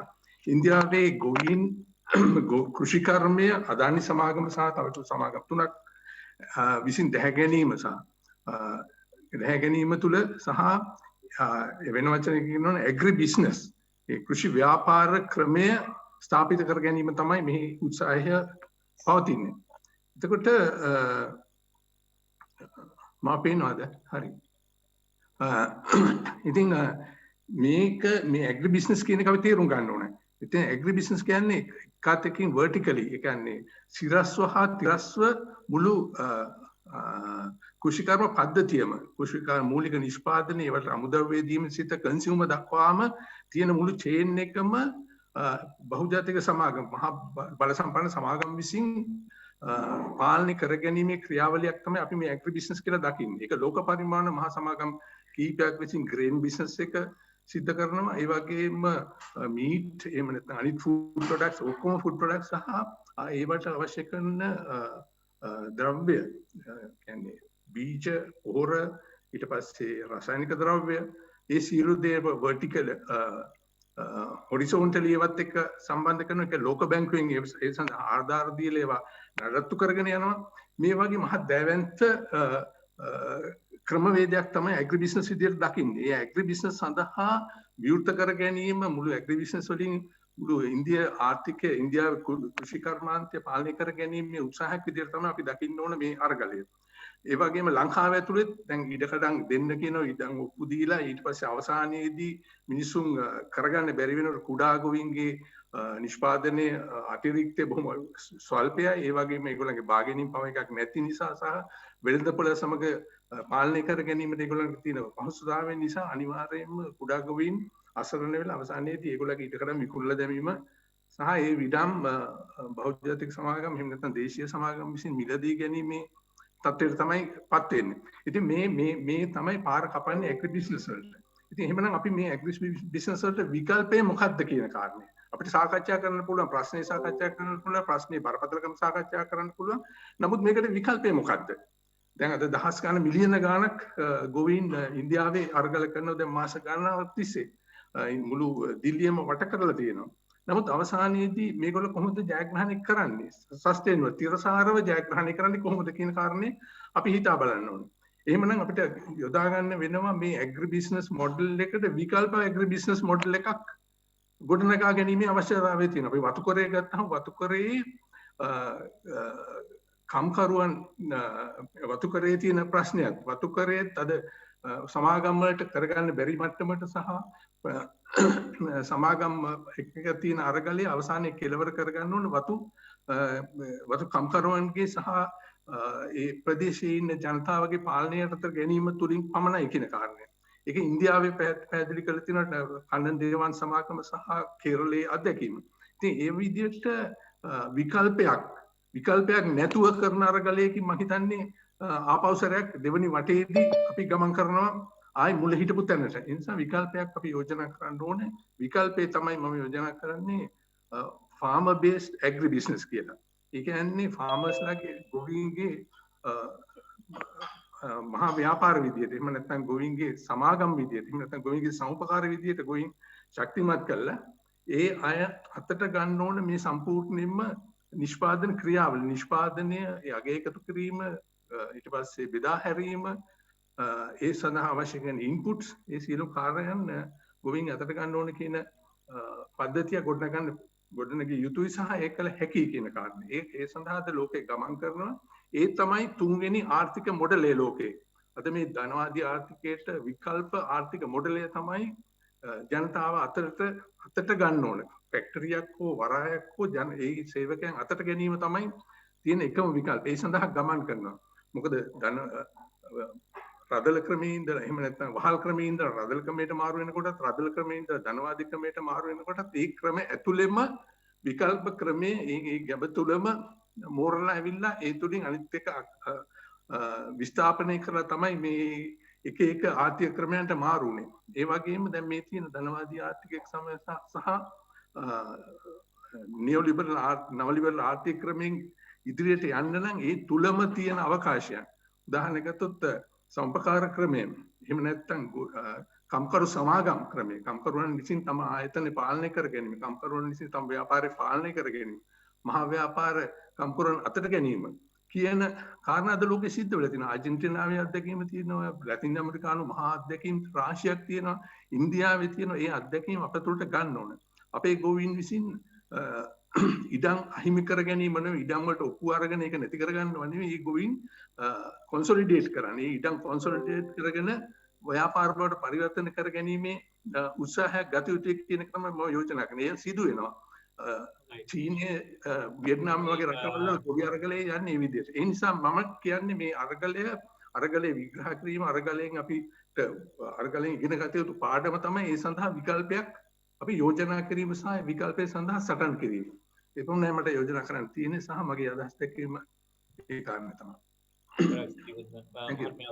ඔබ ඉදිරිපත් කරපු කාරණේ තුල අපි ඉදිරිය පිළිබඳ විශේෂයෙන්ම ඒ සම්පත් මත යැපෙන ජනතාව කොහොමද සම්පත් පරිහරණය කරමින් එය තමුන්ගේ ජීවන සඳහා තමුන්ගේ ජීවන මාර්ග සංවර්ධනය කර ගැනීම සඳහා පරිසරයත් ආරක්ෂා කර ගැනීම කෙසේද ක්‍රියාත්මක කරන්නේ කියන කාරණේ විශේෂයෙන් මේක ආහාර සාහිත්‍ය පිළිබඳව අපි කතා කරන ප්‍රධාන සංකල්පය තුළ තියෙන දේ කොහොමද මේ සම්පත් තමුන්ම පාලනය කරගන්නේ තමුන්ගේ සම්පත් ඒ හරහා තමුන්ගේ ජීවන මාර්ගය ආරක්ෂා කරගන්නේ මේ ගෝලීය උෂ්ණත්වය ඉහළ යාම වළක්ව ගන්න ආදී කාරණා සම්බන්ධයෙන් අපිට කොහොමද ක්‍රියාත්මක වෙන්නේ කියන කාරණේ සම්බන්ධයෙන් යම් සංවාදයේ ලෝකෙ ගොඩනැගිලා තියෙනවා මේ සම්බන්ධයෙන් අපි ඒ සඳහා යොමු විය යුතුයි කියන කාරණේ ඔබ අවධාරණය කරනවා. ගොඩාක් ස්තුතියි. අවසාන වශයෙන් අපි දෙදෙනෙකුට අවස්ථාව දෙනවා මේ කාරණේ සම්බන්ධයෙන් ඉදිරි ක්‍රියාමාර්ග ඉදිරිපත් කරන්න ප්‍රියංකර සහෝදරයා මම අවස්ථාව ලබා දෙන්න කලින්. දෙදෙනෙකුට අවස්ථාවක් තියෙනවා. කවුද බාරගන්නේ? නැවතත් මම ඒ අතර අවධාරණය කරනවා හෙට දවසේ තියෙන ස්ථාන 12ක අපි සංවිධානය කරන ඒ සංකේතාත්මක අරගලයන් පිළිබඳව ඔබට ඒ දායකත්වය ලබා දෙන්න මැදිහත් වෙන්න ඔබගේ හැකියාවන් මත ඒ සඳහා දායකත්වය ලබා දෙන කියන කාරණේ. මට හිතෙන්නේ චින්තක විමුක්තිය අපි අනිත් අය අදහස් දැක්කීම නැති පාරයි කියන්නේ. ඒ නිසා මම කැමති කවුරුත් බාර ගන්න නැත්නම් අපි කෙලින්ම ප්‍රියංකර සහෝදරයට බාර දෙමු අවසාන වශයෙන් අදහස් ඉදිරිපත් කරලා ඉදිරි ක්‍රියාමාර්ග සම්මානයෙන් ගොනු කරන්න කියලා. ප්‍රියංකර. සියලු දෙනාටම සුබ සන්ධ්‍යාවක් වේවා. මම හිතන්නේ මේ කියපු කාරණාවල් නිලුම කතාවල අපි හැරී බැලීමක් ඇත්තටම කරවතින් අපිට ගන්න තියෙන එක ප්‍රධාන එක කාරණාවක් තමයි මේ අරගලයන් තනිවම හුදකලාවම අපිට කරන්න බැහැයි කියන එක. ඒ නිසා පළවෙනිම යෝජනාව තමයි ඇත්තටම බොහෝ දෙනෙක්ගෙන් ආවේ අපි ඒකාබද්ධ විය යුතුයි කියන එක. ඒතර මම හිතන්නේ අපි පළවෙනි එක යෝජනාවක් විදිහට මෙතන මතුවලා තියෙනවා. මේ සියලු අරගලයන් තුල අපි ඒකාබද්ධ වෙලා යම් ආකාරයක වැඩපිළිවෙලක් සකස් කරගත යුතුයි කියන කාරණාව. ඒක තමයි පළවෙනි කාරණාව වෙන්නේ. දෙවෙනි කාරණාව තමයි මේකෙදි මතුවුණා බොහෝ තැන්වලදී විශේෂයෙන්ම ඉන්දියානු අරගලය ඒකම ලංකාවේ අරගලයන් ගැන කතා කරද්දී ජනතාව මේ පිළිබඳව තව ගැඹුරු අධ්‍යයනයන් සහ තොරතුරු සහිතව දැනුවත් වීමක් අවශ්‍යයි කියන කාරණාව. ඒතර මට හිතුනේ ඇත්තටම දෙවෙනි කාරණා විදියට ගොනු කරන්නට එහෙනම් කොහොමද අපි මේ ජනතාව මොබිලයිස් කරන්නේ? ජනතාව දැනුවත් කරන්නේ? ජනතාව මේ පිළිබඳව සංවිධානාත්මකව තොරතුරු ඒ අය අතරට හුවමාරු කරන්නේ. ඒ නිසා මම හිතන්නේ මේ වැඩපිළිවෙලන් එක්ක මේ ධනවාදී නව ලිබරල්වාදී මේ ආර්ථිකයන් තුළ සිදුවෙන්නා වූ මේ විපාකයන්, ඒ කියන්නේ බලපෑම් වලට මුහුණ දෙන්නට නම් ඒ අවශ්‍ය කරන ඒ පීඩාවට පත් වෙන ජන පිරිස් බල ගැනීම සඳහා වූ අවශ්‍ය මූලික අධ්‍යාපනය. එහෙම නැත්නම් ඒ තොරතුරු ඒ ක්‍රියාවලීන් පිළිබඳව දැනුවත් කිරීමේ ක්‍රියාවලියක් අවශ්‍යයි කියන එක සහ ඒ ආන්තරණයක් අපිට ගොඩනැගිය යුතුයි කියන කාරණාව මම හිතන්නේ එතනදී එත්තු ගැන්වුණා. ඒ නිසා දෙවෙනි කාරණාව විදිහට මට හිතුනේ එවැනි දෙයක් අපිට සිදුවිය යුතුයි කියන කාරණාව. ඒකම බොහෝ විද්වතුන්ගෙන් නැගුණු තුන්වෙනි කාරණාව තමයි මේ සියලුම ක්‍රියාවලින් පිටිපස්සේ තිබෙනා වූ දේශපාලනික හරයන් පිළිබඳව මේට වඩා අපි විග්‍රහාත්මකව අධ්‍යයනයන් සිදු කරමින් සහ අත්දැකීම් හුවමාරු අපි සිදු කරගත යුතුයි කියන එක. කියන්නේ ඇත්තටම පවතින තත්ත්වය තුළ මේ සිදුවෙනා වූ ක්‍රියාවලියට බලපෑම් සිදුවෙන දේශපාලන වටපිටාව විශේෂයෙන්ම කොහොමද ඒකට වටපිටාව හදන්නේ රාජ්‍යයන් විසින්, ඒකට වටපිට හදන්නේ සමාගම් විසින්, ඒවට වටපිට හදන්නේ කොහොමද වර්ල්ඩ් බැංක් එක, එහෙම නැත්නම් IMF එක, එහෙම නැත්නම් ආසියානු සංවර්ධන බැංකුව විසින් කොහොමද මේවට මූලධනය සපයමින් ඒ මාවත් විවෘත කරන්න කියන කාරණාව පිළිබඳව මම හිතන්නේ පැහැදිලිවම අපි හඳුනාගත යුතුයි කියන කාරණාව. ඒ නිසා මම හිතන්නේ ඒක අපි අර අධ්‍යයන කණ්ඩායමක්, ඒ කියන්නේ බොහොම මේ ගැඹුරු මේවා පිළිබඳව අධ්‍යයනය කරමින් ජනතාව අතරට ගෙනියන්න පුළුවන් හොඳ කෝ ගෲප් එකක්, එහෙම නැත්නම් ඒ විද්වත් කමිටුවක් ඇතරම අපිට අවශ්‍යයි කියන කාරණාව තමයි එතනදී ඇත්තටම මතුනේ කියන එක තමයි මට හිතුනේ. ඒ නිසා එහෙම කරන ක්‍රියාවලියට අවශ්‍ය කරන තොරතුරු මූල සම්පාදනය කරන ඒ කණ්ඩායමක් අපිට අවශ්‍යයි කියන කාරණාව මේ සියලු කාරණාවල හේතු ගන්නවා කියන එක තමයි මට හිතුනේ.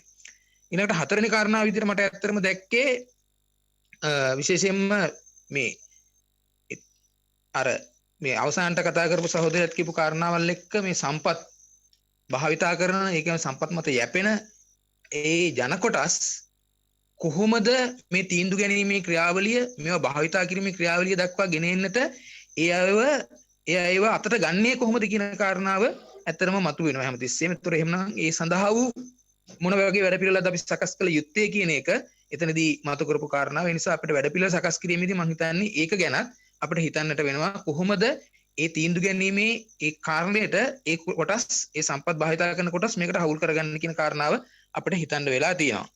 ඊළඟට තව කාරණාවක් මතු කර ඇත්තටම යෝජනාවක් විදිහට දැනට මේ කරලා විශේෂයෙන්ම වතු කරේ ගත්තාම වතු කරේ බොහෝ කාරණාවලදී අවසානට ඒතු ගනුණු කාරණාවක් තමයි අවුරුදු 200 කියන කාරණාවත් එක්ක වතු කරේ අයිතිවාසිකම් පිළිබඳව මීට වඩා හඬ නගන එයාලගේ මූලික අයිතිය ආරක්ෂා කර ගැනීම සඳහා වූ ක්‍රියාවලියක් ගොඩනගන්න ඕනයි කියන එක. ඒ නිසා මම හිතන්නේ තමන් සහෝදරයාත් මම හිතන්නේ විටින් විටම කිව්වා වතු කරේ සම්බන්ධව මේ කාරණාව සම්බන්ධව අපි වෙනම සාකච්ඡා කර යුතු තිබුණයි කියලා.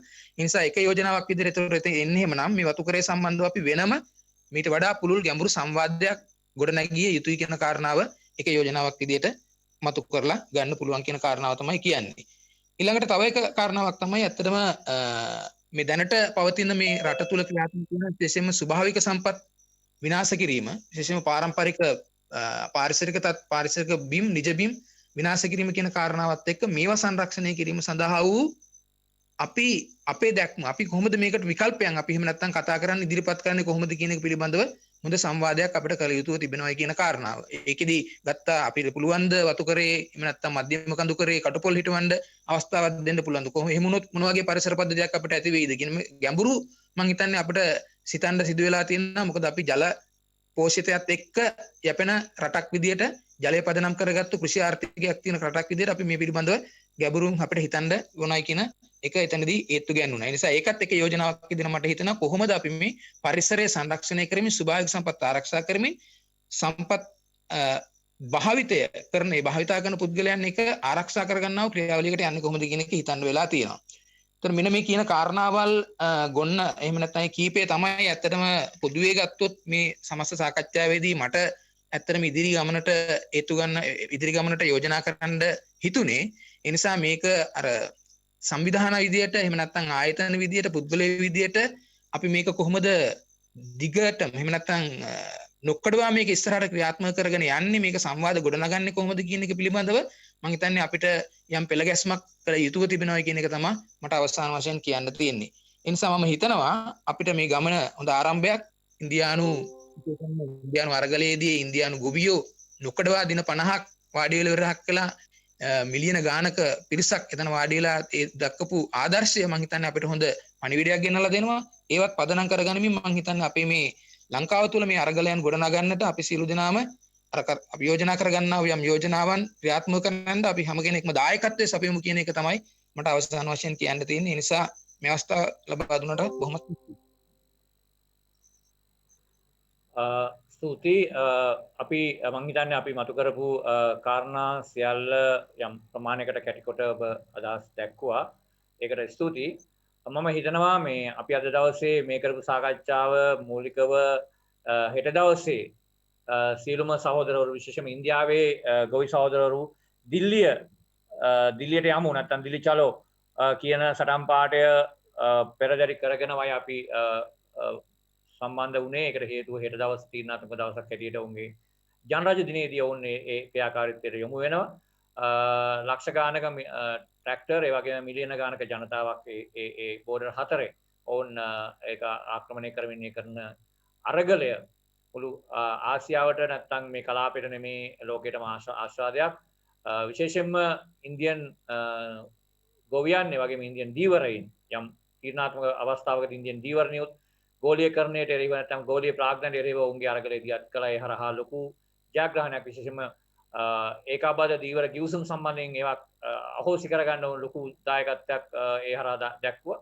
ඉතින් මේ වගේ මේ කලාපයට ඒ වගේම ආසියාවට ඒ වගේම ලෝකයට ලොකු ශක්තියක් නැත්නම් මේ ගෝලීය ධනවාදය පරාජය කළ නොහැකි නැත්නම් අපිට මේ වෙන විකල්පයක් නැහැ. මේ ප්‍රාග්ධනයේ ගලා යාම හරහා එන ප්‍රාග්ධනයේ පහළට කාන්දු වීම නැත්නම් ලාභයේ පහළට කාන්දු වීම පමණමයි තියෙන කියන කාරණේ පිළිබඳව තියෙන මිත්‍යාව පරාජය කිරීම සඳහා අපිට මේ හරහා ලොකු පණිවිඩයක් ඉන්දියන් ගොවීන් අපිට ලබා දෙනවා. ඉතින් මේ සඳහා අද දවසේදී අත්වල බැඳගත්තු සියලුම ක්‍රියාකාරීන්ට මොන්ලා ආයතනයේ වගේම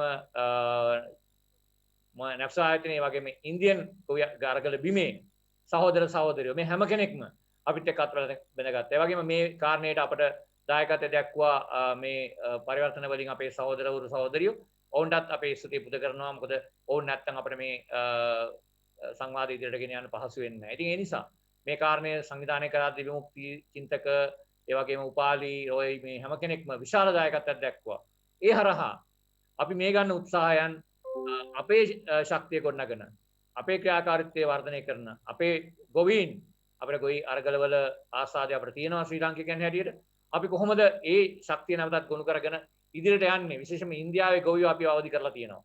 ඒ අවදි වීම නැත්නම් අවදි කිරීම නැවතත් නිදාගෙන තැනකට නෙමෙයි අවදිව ඉදිරියට යන එක්ව ජයගෙන සටන් කරන අවබෝධ කරගන්න ක්‍රියාවලියකට අපි යමු කියන පණිවිඩය අපි ලබා දෙනවා. ඒ වගේම නැවතත් මම මතක් කරනවා හෙට දවසේදී ස්ථාන 12කදී අපි සූදානම් කරලා තියෙන ඒ සංකේතාත්මක සහයෝගාත්මක ක්‍රියාකාරීත්වයට ඉන්දිය දීවරයෝ නවදිල්ලට යනකොට අපි අපේ ගම්මානවල නැත්නම් අපි ඉන්න නගර ආශ්‍රිතව ඒ අරගලයට නැත්නම් ඒ සංකේතාත්මක සටනට සහයෝගය දක්වමින් ඔවුන් එක්ක අත්කල් බැඳගමු කියන පණිවිඩය ඔබට ලබා දෙනවා.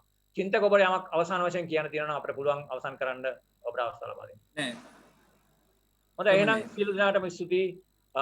මේ කාර්යයට දායක වුණු අපේ ගොවි සහෝදරවරු ඒ වගේම වතුකරේ සහෝදරවරු අවතැන් වූ ජනතාව නියෝජනය කරන සහෝදරවරු ක්‍රියාකාරී සහෝදරවරු සහෝදරයන් සියලු දෙනාටම අපි ස්තුතිවන්ත වෙනවා මේ කාර්යයට මේ දක්වා අඛණ්ඩවම සහභාගී වීම පිළිබඳව.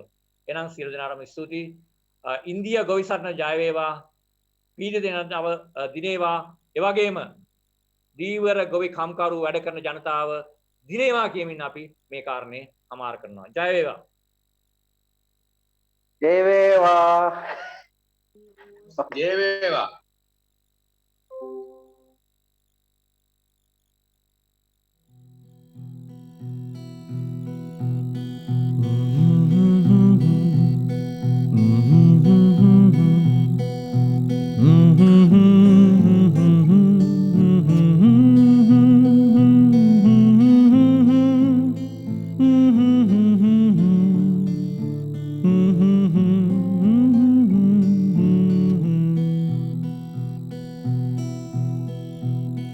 असा निकले आ छड़ सारी फिक्रा गांदे आए जालिम वापस जाओ जाओ जाओ मिट्टी दे कण कण विचों है आंदी ऐही गूंज ऐ जालिम वापस जाओ।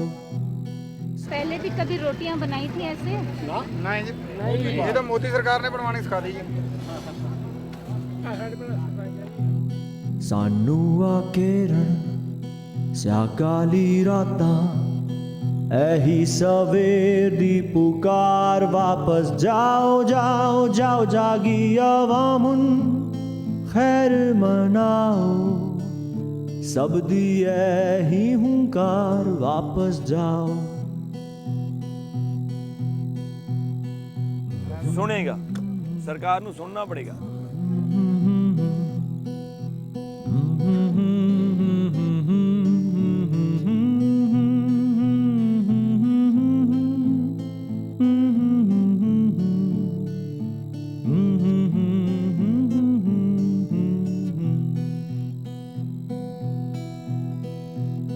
बुलंद आवाज़ा कर दी ऐलाना अस्सी ठुकरांदे तुआनू वापस जाओ जाओ जाओ तुआडे इन काले कातिल कानूना दाए को ही जवाब वापस जाओ। जो किसान इधर है उनसे आकर मिलिए, उनसे पूछे कि उनको कितनी मुश्किल आती है, वो कैसे सोते हैं, कैसे खाना बनाते हैं। असा निकले आ छड़ सारी फिक्रा गांदे आए जालिम वापस जाओ जाओ जाओ मिट्टी दे कण कण विचों है आंदी ऐही गूंज ऐ जालिम वापस जाओ। जालिम जाओ वापस जाओ जाओ जाओ।